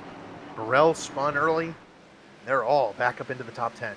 Well, Dylan Thomas had a quick exit from the top 10, and now Bayuk seems like he's kind of trending in the wrong direction. He lost a spot to Rich. Now he's got Adams underneath him. Burrell in line after that. Miller. And Hank will stop on the track, bringing out our 12th caution of the day. And, it has been a rough night for the 63 of Hank Steinmiller. Had a rough one last week as well, where things just didn't go Hank's way on pit stops. Now I think it's just a matter of right there, Jeff Green again. He's done that a couple of times tonight.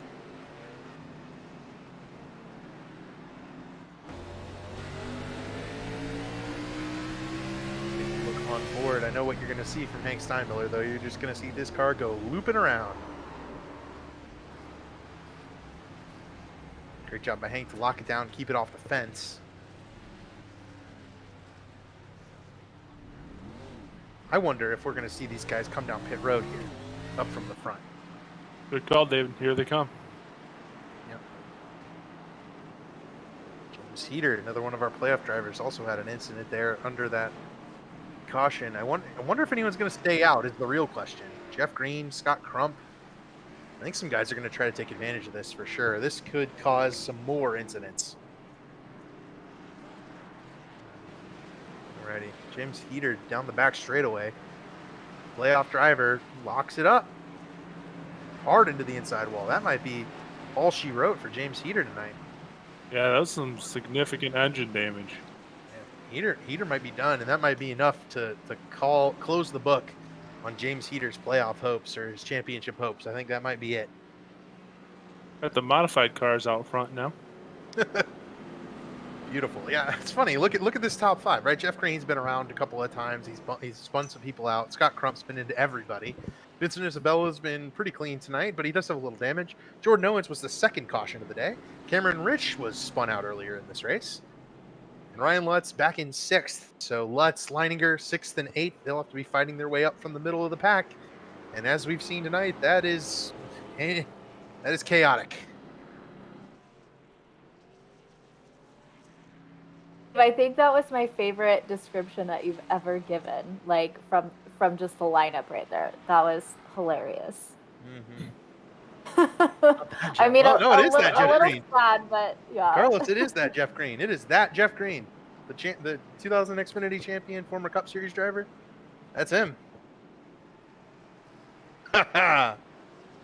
He's got me. He got me with that one. There is a pro basketball player named Jeff Green. Who does he play for now? Celtics, maybe? Thunder? I don't remember. He used to play for the Thunder. Oh, it's right. He is on the Nets. I am not well versed in my professional basketball, but I do know that there was a guy named Jeff Green. We should put the basketball player Jeff Green's picture, like next to Jeff Green's name on the driver log. It'll be perfect. There we go. The power forward center. Yep, perfect. I had Jeff Green in my fantasy team. But not my NASCAR fantasy team. It's my basketball fantasy team. I believe we have multiple fantasy sports sponsors in this race, so if some of those guys win the race, they'll give you some fantasy sports advice.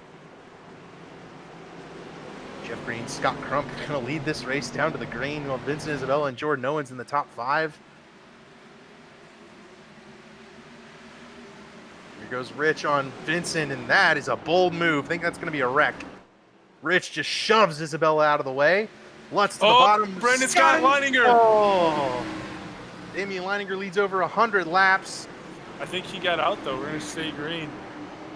No caution. 12 car gets going again. And I mean, that is about exactly how Damian Leininger's season has gone completely. Tries to make one move, coming off of turn 2. Car gets touched by somebody else. Yep, I think he was just trying to follow Ryan Lutz down to the bottom, and Brandon Scott was there. He wasn't able to do it. This started with Cameron Rich moving Vincent Isabella out of the way. When he did that, Damian has to cut low to avoid Jordan Owens. In doing so, contact with Brandon Scott. It shoots the 12 around. Sends both of those clean cars hard into the inside wall. I think Scott came up just a bit. Leininger came down just a bit, and they got together. Yep. Jeff Green's still your race leader. Chris Wright going here comes after Chris him Wright. now. Right. Ryan Lutz right behind them. Right to the lead. Lutz trying to get second. Crump about to spin off the corner. Massey attacking him. Lutz back to second now. So the 36 on a mission, trying to get up past Chris Wright and get back to the lead. I think Crump's slowing these guys down a little bit back here. Those cars are a bit damaged. They are definitely a good bit slower now that they're on older tires. Ooh, the confidence meter, 83%. What's the confidence in, though? Is it in a top 5 finish? Is it in a race win? 70 laps to go. A lot of time left for the race lead. 84% now. And there goes Scott Crump. I think he got spun by me, Nick Massey. Ooh, that's the second time Crump's done that, too, where he pulled out in front of somebody. Michael Goodman throwing on the brakes to avoid him. Here it is. I think it's going to be in the back of your screen there. Nick Massey's going to be the one who makes this move down to the inside. And it's something we've seen all day long where that guy on the outside just doesn't want to give that lane. And when he does that, pinches off the car on the inside, and the inside car washes up just a little bit and spins out the car on the outside. Crump was holding up Nick Massey quite a bit as well. I don't think Massey feels bad about that one. That one did not look as intentional with Goody there. No, not nearly as much. Goody does a good job to woe it up. But it's interesting that the same car being spun out is pulled out in front of people twice tonight. I think, honestly, this one looks like Crump was trying to pull out and just couldn't get the car turned all the way around. That's what that one looked like. Got to give a big shout out to Johnny Eckert, our race admin. He's got a couple of monitors up every Monday, tracking all the incidents, awarding penalties and points penalties, EOLs, doing everything he needs to do to keep order in this series. And I think everybody knew that this was coming tonight, but Johnny's got his work cut out for him. 13 cautions and 133 laps. We have had a rough time. Yeah, Carlos, Johnny runs up front and on Thursdays in ERSCA. He's another one of those guys who crosses over, does double duty. And he's our sit-out admin here for Johnny Thomas. He's doing a wonderful job, I'm sure, but definitely has a headache without question tonight.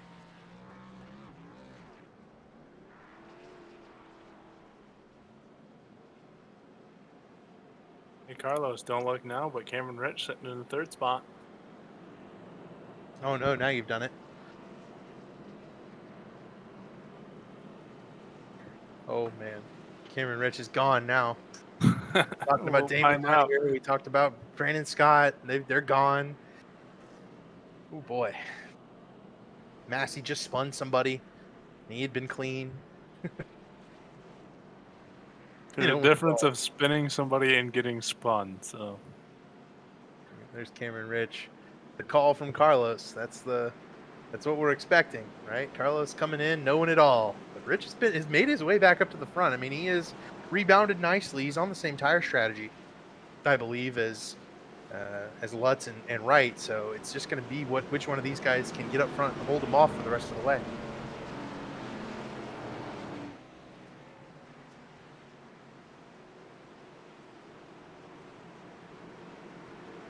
right, we got Emily back right here before we go green. Hey, yes. So I just talked to Nick Massey. He said he felt really bad about just getting into Scott there. He said he already apologized for it. He said he hopes he didn't do too much damage, but it looks like Scott already had a lot of damage to his car. And I asked Chris just kind of how he was feeling being in this top spot right there, and he said these last few laps have been pretty good for him. So, but he also said there's a lot of race left, so a lot of chances to wreck still. So we'll see how the rest of this one goes. I want to point out that savvy move by Ryan Lutz. Thanks for the report, Emily. Lutz just battled right through turn 1, pulled a gap on Cameron Ridge, let Chris Wright go for the race lead, and pulled in front of Cameron Ridge to ensure that Lutz didn't have to battle on the outside any more than he needed to. A great move by the 36 car, which keeps him in the hunt for this race win and to probably extend that points lead. And there's something. Oh, he just got tagged. He's going to get hit again. Yep, right there. Oh, my goodness gracious. Well, we don't award EOLs for penalty or for wreck causing, but Ryan Lutz just made that great move and all of a sudden got into Chris Wright a little there, and oh boy. Let's see. I don't know. It looked like he did, but we've seen a lot of pretty bad netcode tonight. Sure don't want to say Ryan Lutz just spun Chris Wright, but that's what it looked like. I don't know. Wow. No, never did He it. hit the apron, just like some of those other guys. You know who hit him? That was Ethan Burrell. Ethan Burrell clobbered Chris Wright. Yeah, he was already going to spin by the time Lutz hit him. That's just a mistake on Chris Wright's part. I guess he wasn't feeling all that good after all. You guys, I'm scared to go talk to anybody else tonight. Ooh, right there. This broadcaster's curse. We'll We have see. to go talk to Ryan Lutz now. He's the race leader. It's only fair is fair. Just keep taking up the leaders until we get a race winner. You know what? That's true. We'll just go a few more hours tonight. Just keep this one rolling. 14 cautions in 140 laps. We've had one every 10. And you're right. At this rate, we'll be here another hour. Hopefully these guys can get a few green flag laps in soon. But this is just Martinsville. I think everybody knew it was coming. I mean, to be fair, we have had more green flag laps than caution laps. We're sitting at 63 caution laps right now. So I think we can do it. I think we can keep from 100 caution laps. I think we can do it. Is this the most cautions we've had this season? It seems like it. I don't think so. Where were we, David? We were somewhere a short track earlier this season. It's either Wilkesboro or Nashville. And it was It's perfect. Oh man, That's what it feels like.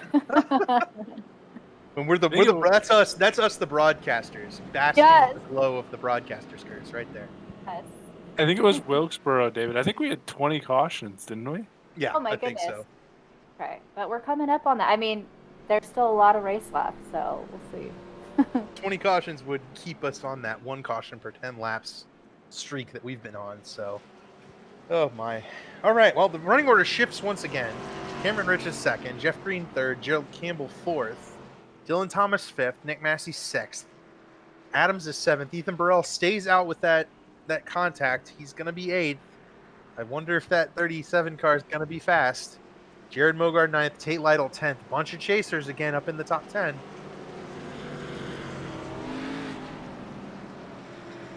So Wright spins from the lead and gives it over to Ryan Lutz once again. Lutz lost the race last week after dominating. He hasn't really been out front all that much tonight. No, and the biggest thing that, we've talked about numerous times here on the broadcast that Lutz does so well is manage those leads and keep people from passing him. But when you have 11 different restarts, that's kind of hard to do. Yep. Green flag is out. Lutz takes the lead. And I think now is when we see that classic Ryan Lutz. Jeff Green. Ooh, and Green's going to spin, and no, he's going to save it. Looks like, oh, no, they will bring up the caution. Dang. I was going to say, Ryan Lutz is going to, I think, give us the rest of this race. We're kind of at a treat. It's just going to depend on whether or not anybody just decides Ryan Lutz is no longer allowed to win this race, and they bury it into turn 1 and spin him out. Dylan Thomas. Got into Jeff Green there. I don't know that should have been a caution. Green just uses the wall to right the 38 car and moves on. iRacing throws the yellow, but not really much yellow to be thrown. Good save by Jeff Green. Product of this Martinsville track, man. These guys have just not been able to figure out each other's braking points all night long.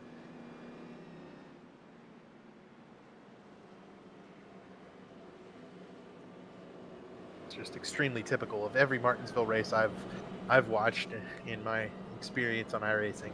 They all look like this. Just absolutely crazy shows of caution after caution, and it's a matter of survival. Ryan Lutz and Cameron Rich, 1-2. They're currently the two that have survived. Gerald Campbell third, 3 chasers who can kind of lay claim to the best one. Gerald last week missed the race, so he's going to need top 5 runs the whole rest of the way, I think, in order to win this championship. Missed it for the birth of his baby son, so we're happy for Gerald, and hopefully he can go ahead and get this 38 car into a good race.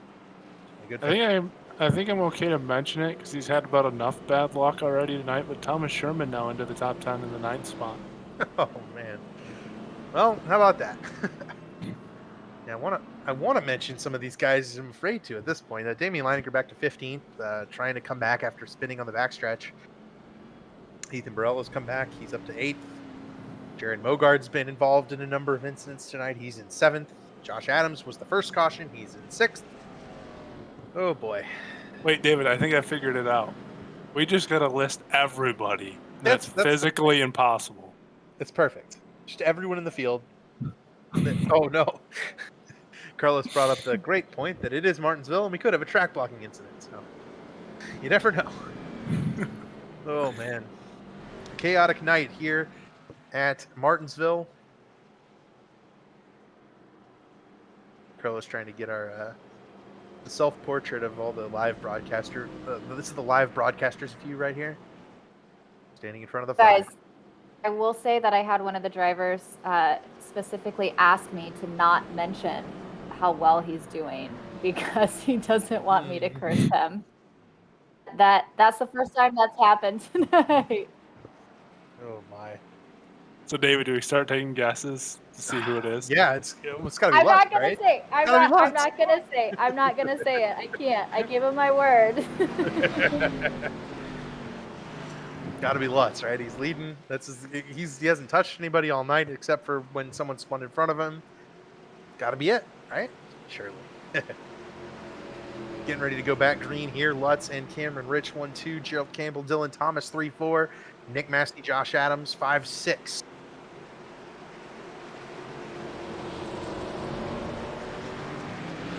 And there goes Lutz with that restart. Doesn't have to worry about a teammate up in the top 2 anymore, but Rich trying to give him everything he's got on the outside.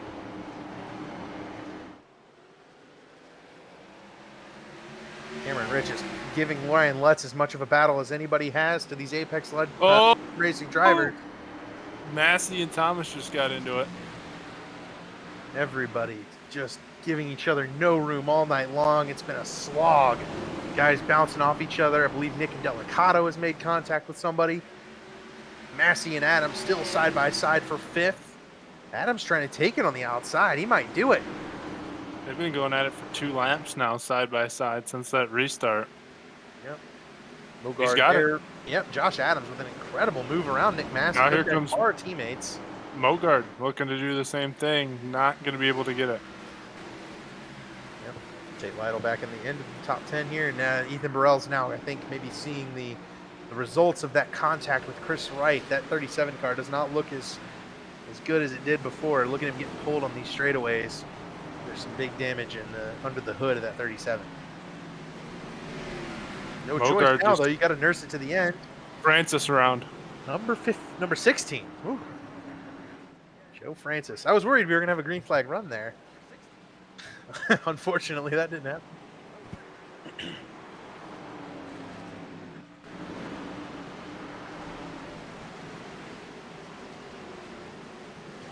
we'll watch Joe Francis here. Might have gotten some contact from Nick Indelicato. You know, I wonder if that contact with Indelicato earlier wasn't from Joe Francis. Because that looked like a dump. I don't know, Dom. You're the kind of the expert on the dumps because you nailed the other one tonight. What was that a dump? I don't know. I'd have to go back and look. Delicado definitely just kept going. He didn't slow down or anything, but I don't know. I'll hold out on my opinion on that one. I never hold back my opinion on these broadcasts, and I've been wrong more times than I can count. But that's what makes it fun. That to me looked like revenge. Ryan Lutz does not pit. He'll retain the lead. I imagine that 36 car is done on pit road. He will not be back. Neither will any of these drivers in the top 5. Scott Crump looks like he's getting a lap back. My. Maybe we'll send Emily down and see if she can get the true story from Nick and Delicado.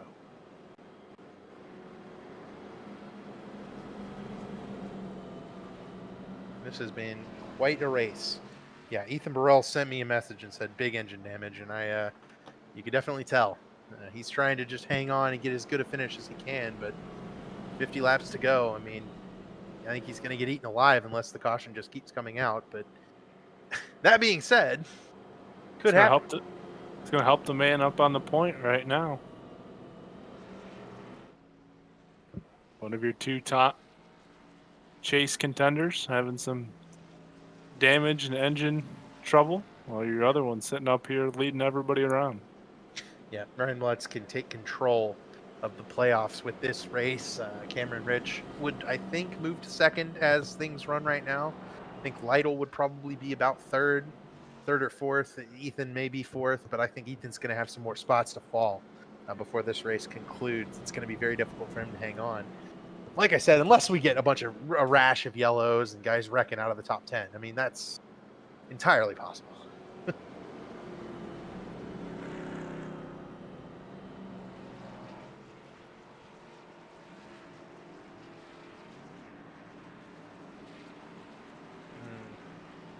It's like Nick and Delicado's Shift Esports didn't show up to the Discord, so they're hiding from us.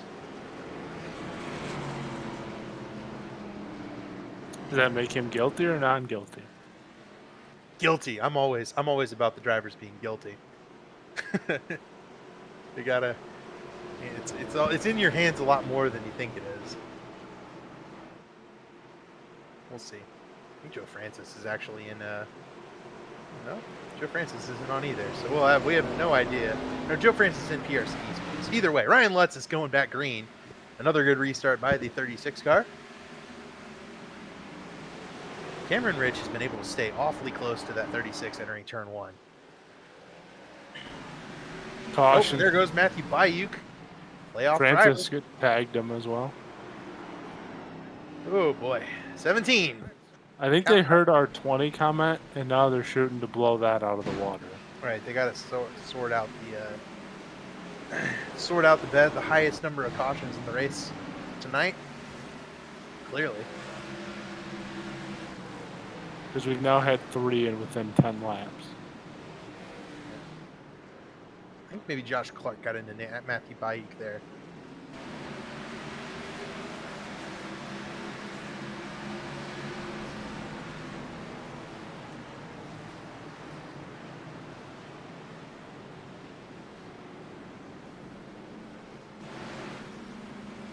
One more look.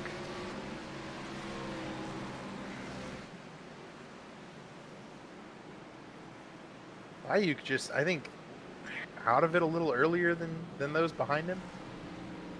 Kind of saw the smoke ahead and checked it more than the people that did behind. I'm just not sure. At this point, all the wrecks are blended together. David, I just got official word. Unfortunately, they cannot call this race due to darkness. This is going to have to be finished for the next 40 laps. Well, looks like the lights have been on for what, the entirety of the race, I believe. Yeah, I think we've been running under the lights the whole time. We tried to NASCAR it, but turns out Johnny Thomas has that integrity and doesn't need to alter the outcome of the race. The drivers can do it all on their own, create all this entertainment for us. I'm sure they're probably getting as antsy to finish this thing as we are at this point. I've been in a number of these caution-filled races, and they wear on you because every single restart caution, you are unable to build up any rhythm into the racetrack. And when you finally do get some of those green flag laps, you end up making a mistake because you haven't run any green flag laps in the past half hour. And then, by the time these guys finally get going, they create more mistakes, and then they don't get going at all. And that's what leads to snowballing of cautions. Cameron's on the man that's probably the most fed up with all this right now. And believe it or not, I think Ryan Lutz it doesn't matter to him. Like, Lutz will win a race if it's caution filled. Lutz will win a race if it goes green all the way. He's very good at restarts. He's very good at holding the lead. It's just you got to keep him behind you. And Damian Leininger was trying to do that all through the start of this race, led the first 110 laps. Lutz finally got by, and as soon as he did, Leininger got spun sideways and then spun out completely and crashed. He's back up to 14th, but the dominant car of the day, completely unable to get back up to the front after some incidents, and Ryan Lutz has been able to take over and hold the lead the rest of the way. We refilled the pace car yet? I think it's almost out of gas. Oh man, the brand new iRacing pace car getting its workout today. It's run just as many miles as the cars on track. Yeah, the pace car is gonna outpace Damian Leininger for leading the most laps. Ryan Lutz gonna have another shot. Cameron Rich has been able to keep him close every restart. Eventually, though, he's gonna have to make a move. Lutz goes even earlier this time, and we have a crash. Oh. Oh man, I think Damian Leininger spun Hanshaw there. Oh wow. I can only imagine what the voice chat is saying right now. These guys have got to be frustrated.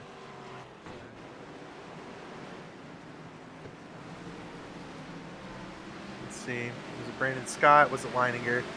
No, by himself. Did Robin get cleared out there, or did he save that? That Robin got bumped into by a couple of guys behind him.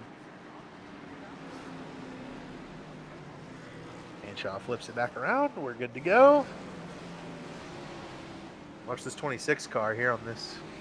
He's going to hit Hanshaw and go sideways, but I think he saves it.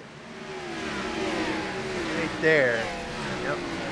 Not fully up to speed yet, so I think that helped Josh Robin keep control of that 26. Yep.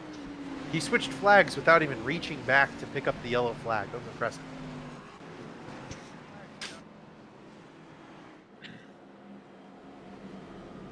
Ryan Lutz, still the leader. I think we might actually hit 100 laps under caution today. Oh, their fuel isn't even a concern, I don't think. These guys are pacing the whole time. You can run about 90 to 100 laps on a tank of fuel, and they pitted at 120 or so. And that's under green. 84 laps under caution right now. Coming up on the pace car leading the most laps of the day with that scenario. Yeah. You get to 101, that'll be the case. Please don't get to 101. I know. I'm hoping they're able to get some in here and get us a chance at the finish. Oof. A rough one for sure. A number of playoff drivers have bounced off the fence, big damage, are trying to hang on and are desperate for those points, but Ryan Lutz is not one of them. He has been involved in no incidents. He has been crystal clean. He's the race leader right now. Kind of ran second the whole first half of the race and took charge here once we passed the halfway point. He wasn't able to get those bonus points.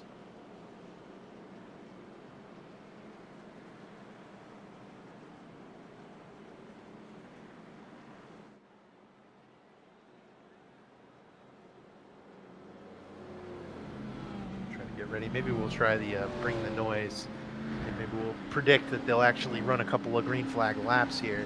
We have the ability to do it now with Clear Cut Producer. We haven't done it in about, I think, maybe like 10 races or so.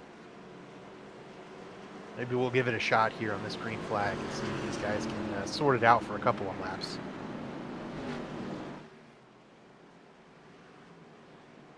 What do you guys think? Pretty bold prediction there, David. I know. I'm worried. Just bring the noise and the caution. If you can even get it out. We couldn't even get the restart last time. Let's see.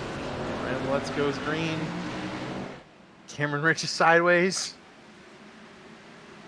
All right, they made it to turn 1. Campbell shoots through to second. Gonna make it. They're looking okay. And never mind. There we go. Cameron Rich sideways. Three Stabs wide, up. Rich. Ah, he's all right now. Rail Sherman's gonna send it in there on the bottom. Ooh. And Nathan Burrell up in the top. That's not where that 37 car needs to be with that engine damage. Bang! Sherman into Rich. Rich can't be happy about that. Slows up Burrell and Weeks in the top. Weeks cuts to the bottom on his teammate. Nathan Burrell's in trouble. Stuck up on the outside with that engine damage. Nick Delicato's going to go around off the front bumper of green.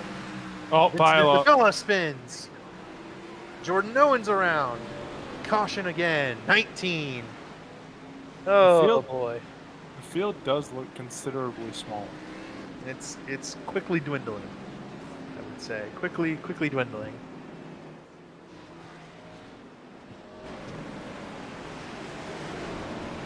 Here we go. It's Green and Delicato. And Delicato just got up too high. Green didn't let him back in. Owens spins in this. Green in this. Finn. Isabella. I think Johnny might have avoided that. Yeah, this is a great job stopping the Johnny Thomas.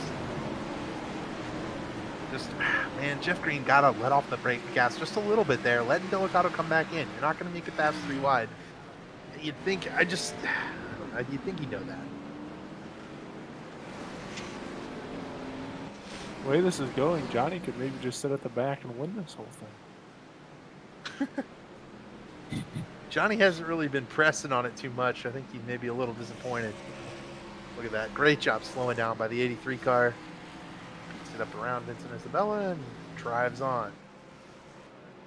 You might recognize that 24 car. That was the car Dalton Tucker ran the first 4 races of the season.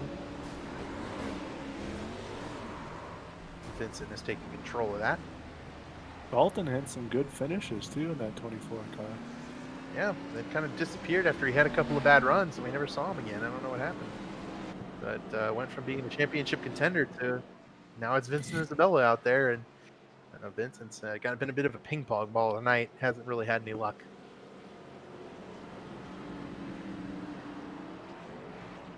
It's interesting because Gerald Campbell and Ryan Lutz, this was the battle for the win at Iowa this season. And at Iowa, Gerald Campbell bested Ryan Lutz.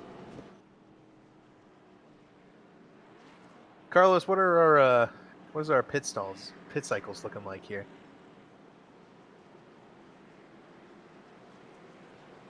Anybody up here that has fresher tires than Ryan Lutz?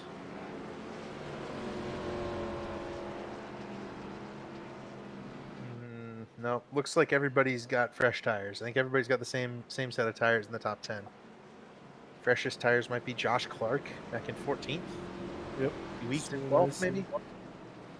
All right, Emily, you all the way back in 18th. Hey guys, yeah. So I just jumped down and talked to everyone under Johnny Thomas Racing, and I asked Johnny if his strategy was to just sit in the back, like you guys mentioned, and then just win this whole thing. And he said absolutely, and that's everybody's strategy. That's that's in that group right now.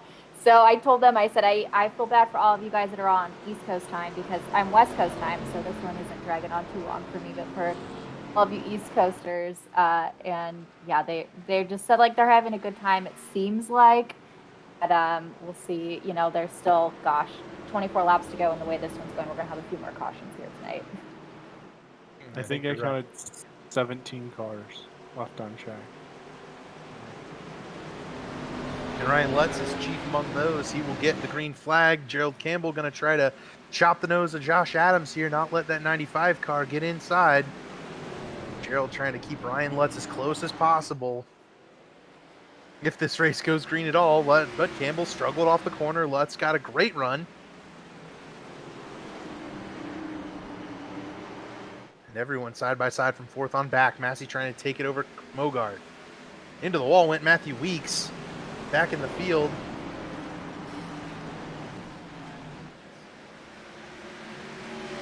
Tight battling all around. If they can just keep them straight. Couple guys that were finally able to get around Dylan Thomas and now starting to work their way up as Sherman's in the wall again is Tate Lytle and Nick Massey. A lot going on here at Martinsville. Late race, a lot of tempers flaring, everybody kind of driving in over their heads a little bit. Matthew Weeks just tried to send Scott Crump, completely didn't do it. He's going to pay the price, lose a number of positions. Francis kind of holding up this group. Back of the field, big battling. A lot of impatience back here. I wonder if Gerald Campbell has anything for Ryan Lutz. We haven't really seen him flexing any muscle since he got spun out early in this race. Oh, Josh Clark head on in the inside wall. Caution's out again. Just about to unveil a cool little lap time gap counter and unable to do it because the caution waved too quickly. Well, there's number 20. Yep, there it was. So one more caution, and I think we set the season record. Not really the record we were looking for tonight. Clark just loses it off of turn 4. Tough setup tonight. I think this car may be a little loose for these guys entering and exiting. We've seen mistakes left and right, running over the curb, entering too late. You know, this is, I think, the second time we've seen someone up at the top over-rev their tires and spin to the inside. I think the other one who did that was Zishan, or maybe Kyle Hanshaw.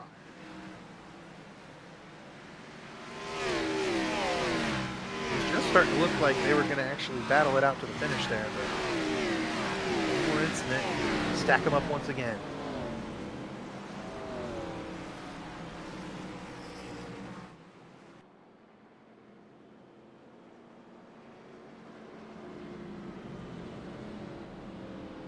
We get one more caution after this. We'll probably be pretty close to that 100 lap mark. Oh boy. With 16 laps to go, I certainly don't put it past this field. Oh, just a frustrating turn of events tonight. I think I wanted this group to really put together a good short track race for us. We've had a couple of them, but unfortunately, it wasn't meant to be. Martinsville, just very difficult to get a hold of the drivers around you's braking points.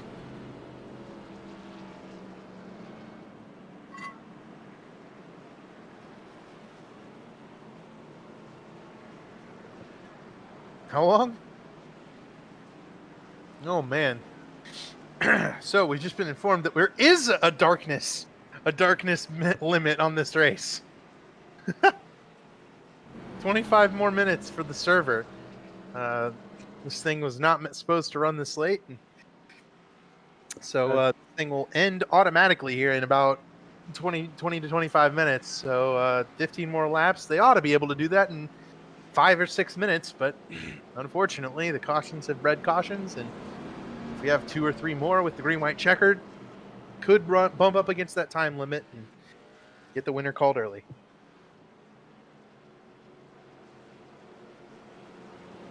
For any unfamiliar, Eric Almirola won on Sunday in the NASCAR race. They shortened the race by 8 minutes 8 laps due to darkness. That's what I was referencing. I said it in what Dom was referencing earlier when we mentioned about the darkness.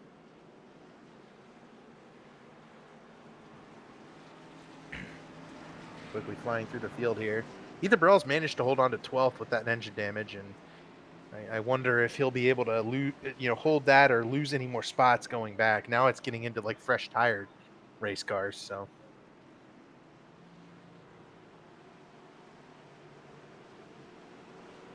When does Gerald Campbell decide now's time to go with regards to Ryan Lutz? Because I think Campbell's certainly one of those guys capable of moving Lutz out of the way.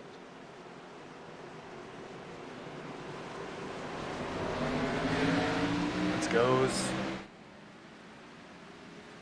Another great restart by Ryan Lutz. Gerald able to get into second. Can he hunt down Nick the Massey 36? blew the corner. Yep, Massey just overdrove it right there. He's going to lose a couple of spots. Thomas and Mogard now side by side for fourth. No, Tate Lytle's fourth. They're side by side for fifth. Tate Lytle with an incredible comeback. He was in the sand barrels earlier. Dylan Thomas just used up all of Jared Mogard, and there goes Mogard. there goes Massey just got into him. Mogard just got absolutely used up, like you said.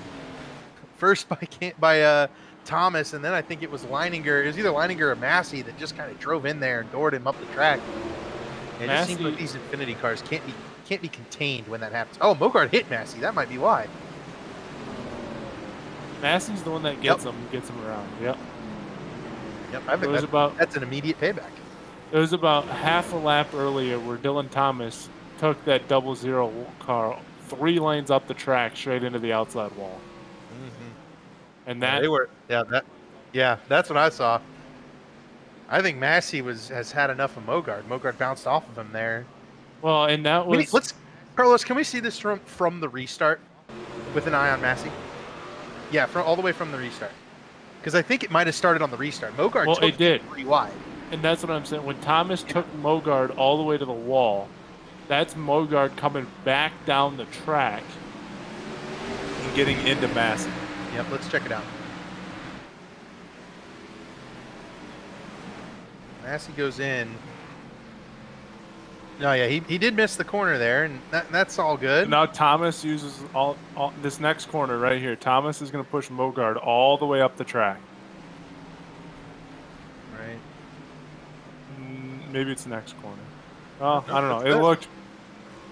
It looked worse than it actually was, but yeah. Bang. Yep, there it is. Okay, well, interesting. I don't know. Kind of looks to me like Mogard just got used up there. Maybe a little bit. I don't know. I feel like Massey's maybe getting back at him. I think Emily's maybe the only one who could tell us if Massey's truly trying to run over Mogard there for bouncing off of him. But that's not on Mogard. I feel like every time I've talked to Nick, he's always been so apologetic to anyone he hits. So I wouldn't assume that he would be trying to go after him, but I don't know. This has been a long one tonight with so many cautions, so quite possible. David, watch this right here, though. Leininger blows the corner. He hits the curb, comes up into Nick, and Nick gets into Mogard. You know what? I think that might be the explanation for it. Watch. You're right. I mean, Emily's absolutely right. Massey's not a watch the 12 car. He doesn't take that. Leininger is going to go into the corner. He's going to hit the curb right here. The car shoots off the track, right into Nick, and then Nick gets pushed right into Jared. Great eye. I think you're absolutely right. That's why we got to look at it a couple of times. I mean, yeah, you're right. You guys are right. Nick's not the vengeful type, it seems, but you know, Martinsville, you lose your head. Everybody does. You know, there you go. So racing incident, eventually, I think ultimately is what we would dub it in the booth. Now we're not race control. Johnny Eckert, 21 cautions. He's been in there for all of them. Well, we officially have to give it up. The pace car has just won the most laps led tonight, 101. Absolutely amazing. All right, well, Ryan Lutz, Gerald Campbell, Josh Adams, Tate Lytle. And we've set it ablaze. The most cautions of the year here at Martinsville. It's been an absolute wreck fest. Let's see who wins it. 7 more laps. Can they make them all clean? Ryan Lutz goes early.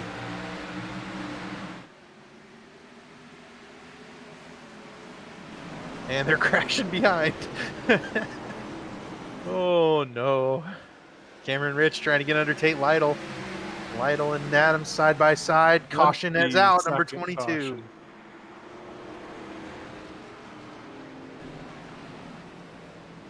Time to learn Vincent Isabella. Those guys have been involved in a bunch of stuff that was just not of their own making so far tonight. I don't think either one of them has set a foot wrong.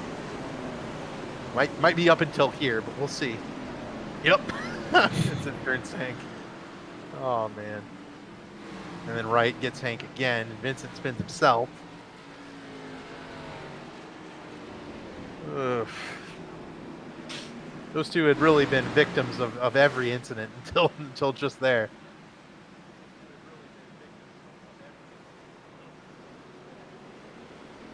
Good grief.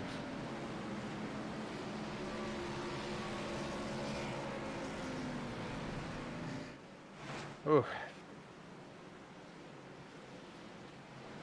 Green, white, checkered.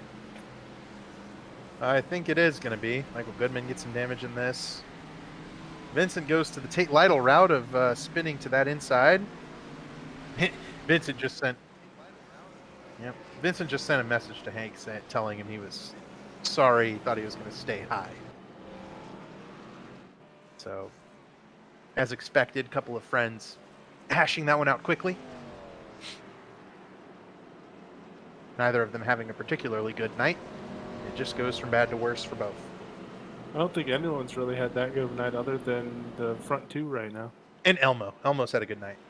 Elmo's had a great night. That's okay. Elmo's been having a great night. Oh, man. Campbell's been around. Adams has been around. Lytle's been in the barrels. Rich has been in the wall. All right, so check that. Leininger's been around. Thomas has been around. Sherman's been around. Massey's spun 2 people out. Crump's been around 4 times. That's the All top 10 behind Ryan Lutz. Remember when Emily said that she loved the top 10 recap earlier? That one was definitely way better than the one that you did like half a race ago. Oh, I man. just feel like it just keeps elevating because there's so many things that keep happening. I think the best part was has been around. Massey spun 2 people out. It's like you could literally go down the entire list and say something Mhm. for every single person here. Except for Ryan Lutz.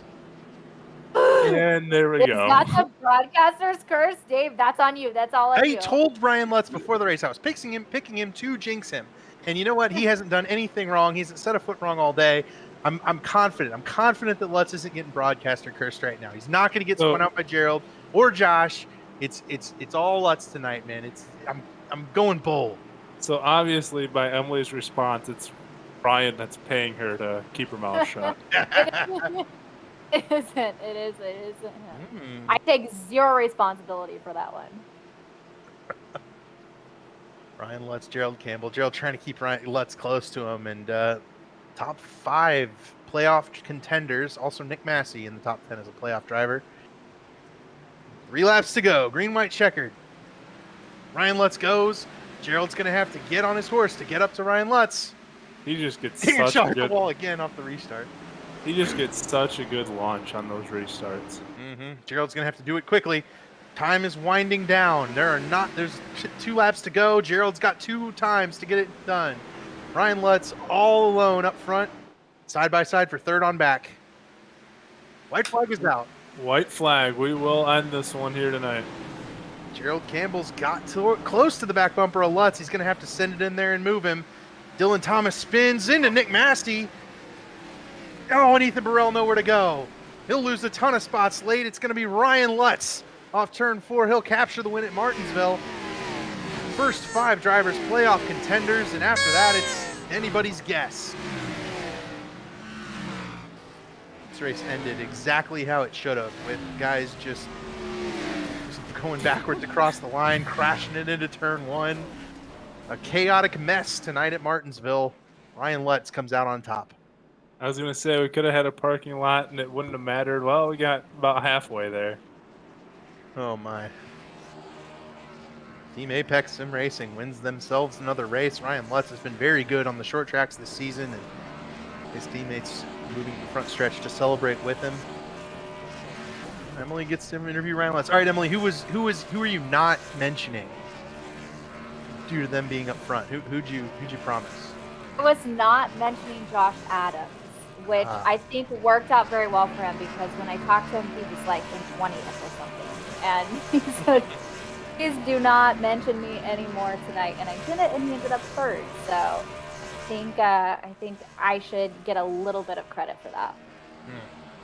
Who picked Josh Adams? Somebody picked him. I think it was you. I think I picked him. I picked him, Yeah. yes. I picked him to win. And he was all the way down at the bottom, worked his way back. So Look at that. 1, 3, and 4, all picks by the broadcast booth. We know what we're talking about sometimes. So, it's unfortunate for Ethan Burrell. Lost maybe 10 or so spots in that last shuffle. and that's going to cost him big. I think that's going to cost him the points lead, all things considered. We'll have to see if Ethan Burrell can catch back up next week. For now, it's all Ryan Lutz. The celebration is on for his entire team, and a good team win for Apex Sim Racing and Ryan Lutz. You did channel the Eric Almirola magic. He did. He did. That was a absolutely perfect race there. Now let's run through the finishing results tonight. Ryan Lutz, Gerald Campbell, Josh Adams, Cameron Rich, Tate Lytle, the top 5, and all playoff drivers right there. Those guys started this chase very, very well. Damian Leininger led the most laps tonight, if you don't count the pace car, and he'll finish 6th. Thomas Sherman, Brandon Scott, Josh Robin, Nick Massey. We didn't say a word about Robin tonight. Came home with a top 10. That's a great job. Massey kind of scrambled that last couple of laps and ends up 10th. Bayuk, Jeff Green, Joe Francis, Scott Crump, Ethan Burrell. I think I just named like the most incidents I could name in 5 groups of names tonight. I mean, those guys were all over the place tonight. And then Wright, Goodman, Richard Hines, Matthew Weeks, Josh Clark. Highlights from the rest of the field: Colin Fambro and Hank Steinmiller. I mean, they had miserable nights. Fambro was out very early. Jared Mogard backed across the line, ends 24th. That'll likely kind of close the books on Mogard's championship hopes. Chris Wright with a kind of a dreadful end to this race. He was leading at one point and ended up spun out. And then here's the final results.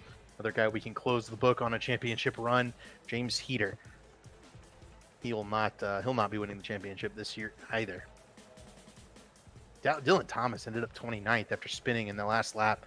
That's a disappointing result for a guy who was running top 5.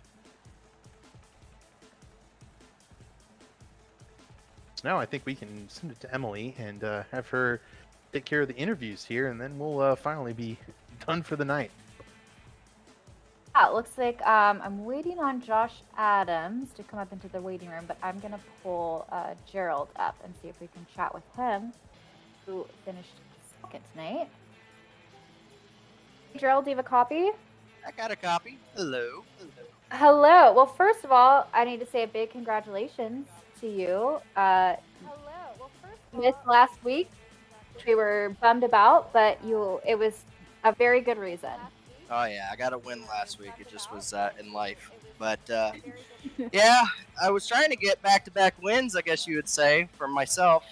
But man, that was a tough ride on those outside of those restarts. I even tried giving them the old door and the intimidator kind of a deal where I could try to get them to jump or try to get them sideways. And that outside line, I needed more than just a couple laps to where I could, catch back up to him, because you get a 3-car length lead every time we get a restart, and I get a 3-car length on second or a third place guy. It just was these restarts were crucial, and was the deciding factor with all the cautions. So yeah, but good night overall. Yeah, you mentioned the cautions. There were 22 of them tonight, I believe, quite a few early on in the race. How were you able to kind of get through those, battle back from those in order to put yourself in a second place finish tonight? I don't know if I can answer that, because that's a hard question. If I knew the answer, I don't think I would still tell you, because that's people would pay money to get that idea, because that affected a lot of people's nights, especially those championship running guys, where they just kept getting caught up and stuff. And I was caught up in a few wrecks. I had 40 seconds of damage, and had been in a few wrecks myself. It was just one of those things that you had to be in the right position, capitalize when you can, realize when there's a checkout, realize how to keep your front nose clean, avoid the stuff that you see that's coming, and that's pretty much it, and even then, that's not a guarantee that you're going to get past it. That's just a chance to get past it, which is sometimes the key to doing it.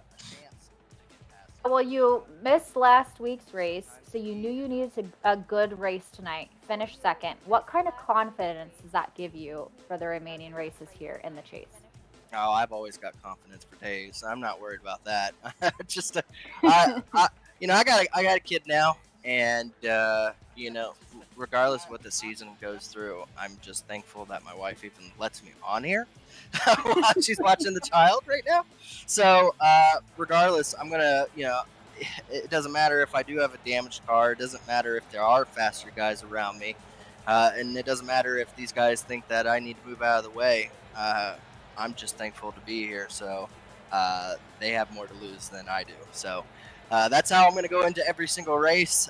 They better know that the 31 does not give up a position easy and will absolutely fight for every spot, because that's what I do.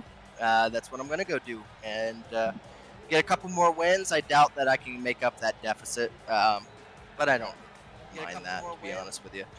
Just going out for checker flags and make them happy that I had a child, but for other reasons, because they got a race lead over me. So it's just up to me to see what I can do from there. So, well, before we let you go, are there any shout outs that you would like to give tonight? Yeah, shout out to you guys. Heard there's new broadcasting, how you guys are doing it and everything. Can't wait to go back and watch it. I've heard only great things. I'm excited for how this whole series just progresses and just adds more professionality to iRacing. Adds another aspect to a line for people to get into this and to make themselves look like heroes, because you guys sure do make us look like heroes whenever we go back to watch the broadcast. But other than that, thanks to Aggressive Eagle Esport, my teammates, we sure did cause a lot of those cautions, but so did everyone else. So it was just fun. It makes a very long race like we just had a lot more enjoyable whenever we can just throw stuff back at each other and laugh and have a good time. So regardless of where each one of us finishes, we always look back on it and at least had some laughs and everything. So that's what Aggressive Eagle really is for me. That's why I really enjoy the group of guys I have around me over there. Other than that, thank you to MDS Fantasy Football. Football's coming up. People are already picking their people and getting their lineup set up. So if you want to, get on over to their Twitter page and go over there and listen to some of their insight, their expertise into the subject of fantasy football, then absolutely go into there. The football car here definitely got kicked a few times, so gonna have to have a cleaner car for the next race, because we're gonna go to a 2-mile track. Not one of my best tracks, but I'm going to go into it thinking I'm going to win just like I do every single race.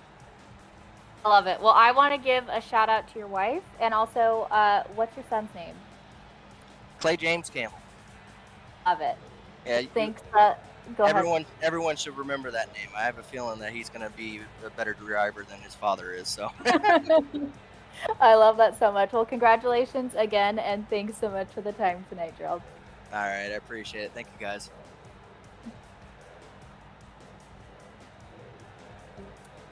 All right, and now I am going to bring up Josh Adams. Hey, Josh, you have a copy? I do. Great. Well, third place tonight, which I think is a win considering you fell all the way down after a few cautions there. Just how are you feeling about this one tonight? I did what I needed to do as far as the points. I gained on Ethan. Kind of a bad scenario seeing the 36 win because he was ahead of me, but I did good as far as the points were concerned. I missed, like I told you mid-race, I missed most of the wrecks coming back up, and that was just important to miss those wrecks and be in the right spot for those restarts.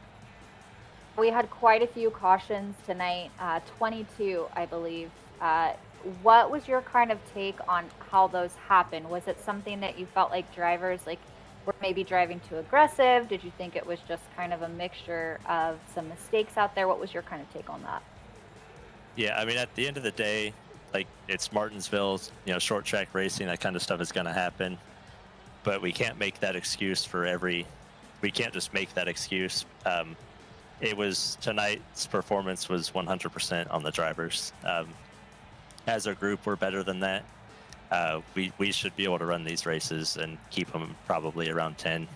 But it's just kind of embarrassing when we have those kind of races and we had some new stuff for the broadcast tonight, and maybe even some new viewers coming in, and that's just the worst part for me is we kind of probably ruined it for some first-time viewers. You mentioned tonight on Twitter that Martinsville had to be a turnaround for you. Do you feel like this was? Oh, it definitely was. Getting on the podium. I haven't been on the podium in a while. Last week wasn't a good points day, and this week was a great points day. Considering all the crashes and everything. Like I said earlier, I just couldn't have that 36 win, but I beat everybody else in the chase, so it's a win-win. And I did not bring up that you told me not to mention you anymore, so I would not further jinx you since I picked you to win. So I think it was a good day all around. Before I let you go, are there any shout-outs you would like to give? Oh yeah, just I mentioned a second ago all the broadcast. It's all, I haven't seen any of it obviously, but I'm gonna go back and watch it. I'm sure the broadcast looks good.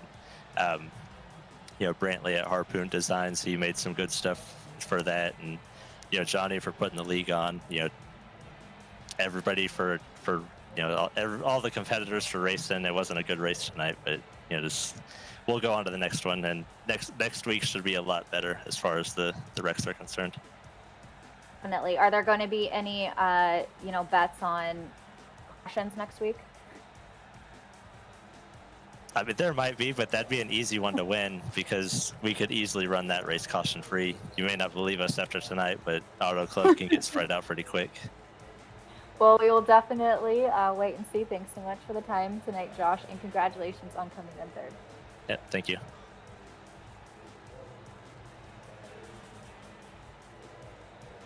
All right, with that, we are going to bring in our race leader, Ryan Lutz. If I can get him in. Hey, Ryan, do you have a copy? Yes, ma'am. All right, well, first place for you here tonight, even though there were 22 cautions, what was your just kind of reaction on how this one went tonight? Well, I think everyone knew it was going to be like this. Martinsville's a tough track, and you have to give and take a lot, and a lot of the times you don't have that. So my plan was to sit on the pole and lead every lap and win the race, but Damien had a really good car early on, and we kind of rode second there. He was a little bit better than us, and then he made a mistake there and opened the bottom up. We took advantage of it and just try to do a one-stop race and try to hit like lap 110 to 120, which is exactly when the long run came, exactly when the caution fell, and just worked out beautifully. Well, David picked you tonight as the winner, so would you like to say a big thank you to him?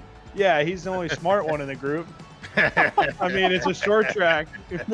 No, I mean, Martinsville is one of my favorite tracks, so I always run good here. And last week I thought we had one wrapped up too, but I let him down last week, but not this week. Second last week, you were third in points, I believe, coming in, and you finished first tonight. What kind of confidence do you have going throughout the rest of this chase here? I mean, we got 5 races left, and the next 5 are my best tracks. So if I was the field, I'd be pretty nervous. But I think we have a really good shot at it. I think we've had an awesome year so far. And I was down on myself that I gave up that many points last week. I ran out of gas on the last lap of the stage last week and gave up 13 points. But we should definitely have a good points cushion going into Auto Club, one of my favorite tracks. Seemed like quite a few drivers were kind of there was some animosity, I felt like, on this track. Did you kind of have any of that with any of the drivers here tonight? If it was the non-playoff Ryan Lutz, yeah, I definitely would have. But today I just try to keep the fenders clean, and if we ran third. That's what this chase is about. It's a little different style for me. It's definitely overall goal is the championship, so you just got to be consistent. And I learned from the best. My old teammate over there at Elite, Tyler Fode, he picks off top 3s every week. So he's definitely taught me something, and just keep getting these good finishes, and it should work itself out. Before we let you go, are there any shout-outs you would like to give tonight? Yeah, you, Emily, you, Dom, David, Carlos, you guys do a great job. Johnny puts on an awesome league in ERSCA, Belly Up Sports. Damien Leininger with Baffled Podcast. He's a big supporter of mine. Mrs. Goody's Goody. She's a sponsor of mine, and it's really cool to win her race. Michael Goodman, he's another supporter of mine. Everyone at Apex Sim Racing, my girlfriend who's watching. Everyone that puts time into this deal. It was awesome running with Gerald. It was awesome running with Chris Wright, Damien, all the guys up front, Ethan, just everyone that helps out. Just thank you. Awesome. Well, thanks so much for the time tonight, Ryan, and congratulations on the win. Thanks, Emily. With that, I think we're about ready to close out our first podcast here. You guys got any final thoughts? We'll start with you, Emily, and we'll move forward. This is a fun one tonight. Obviously, a lot of action, a lot of ability for me to go down and chat with the guys. And I just have to give a big shout out to Carlos and 3 Wide TV. This was such a fun broadcast. I loved all the new elements that he's bringing. The Queen Jinx. I see Emily, the Queen Jinx. Harlan, that's me. Emotionally exhausted David and physically exhausted Tom. I love that. But yeah, just a great job tonight by Carlos. I'm super excited for all of this moving forward. So it's a fun one here tonight. What about you guys? Well, I have to say that Carlos pretty much nailed it spot on, as it's currently 11:43 over here on the East Coast. So I'm about ready to head to bed. But it was a rough one tonight, but I think we did hopefully the best job we could do up here in the booth and behind the scenes with Carlos to entertain the fans watching, and looking forward to Auto Club next week and getting back to some good quality ERSCA racing that we all know the guys are accustomed to. Yeah, and I think that I'm excited for our next race. I mean, the championship's going to start winding down. We're going to start finishing things up, and I think that the battle between Ryan Lutz, Ethan Burrell, Tate Lytle, Cameron Rich, it's going to come down to the last couple of races. I think those guys are going to be able to put on a good battle. Josh Adams too, and it won't be over until the final race sings. I think Ryan Lutz has been pretty fortunate to get through some of these races with full points. He's going to have a big points lead, but he can't make any mistakes. And if he does, that'll open the door for his competitors to come rushing through. So with that, for 3 Wide TV, Carlos Acosta, thank you so much for coming on, and we can't wait for the next couple of races. This is going to be a blast for Belly Up Sports, all our sponsors like Harpoon and the rest of our great sponsors, the Bafflet Podcast, Mrs. Goody's Goodies, for ERSCA, Johnny Thomas. I'm David Westergreen, Dom Santina, Emily Harlan. Thank you and good night.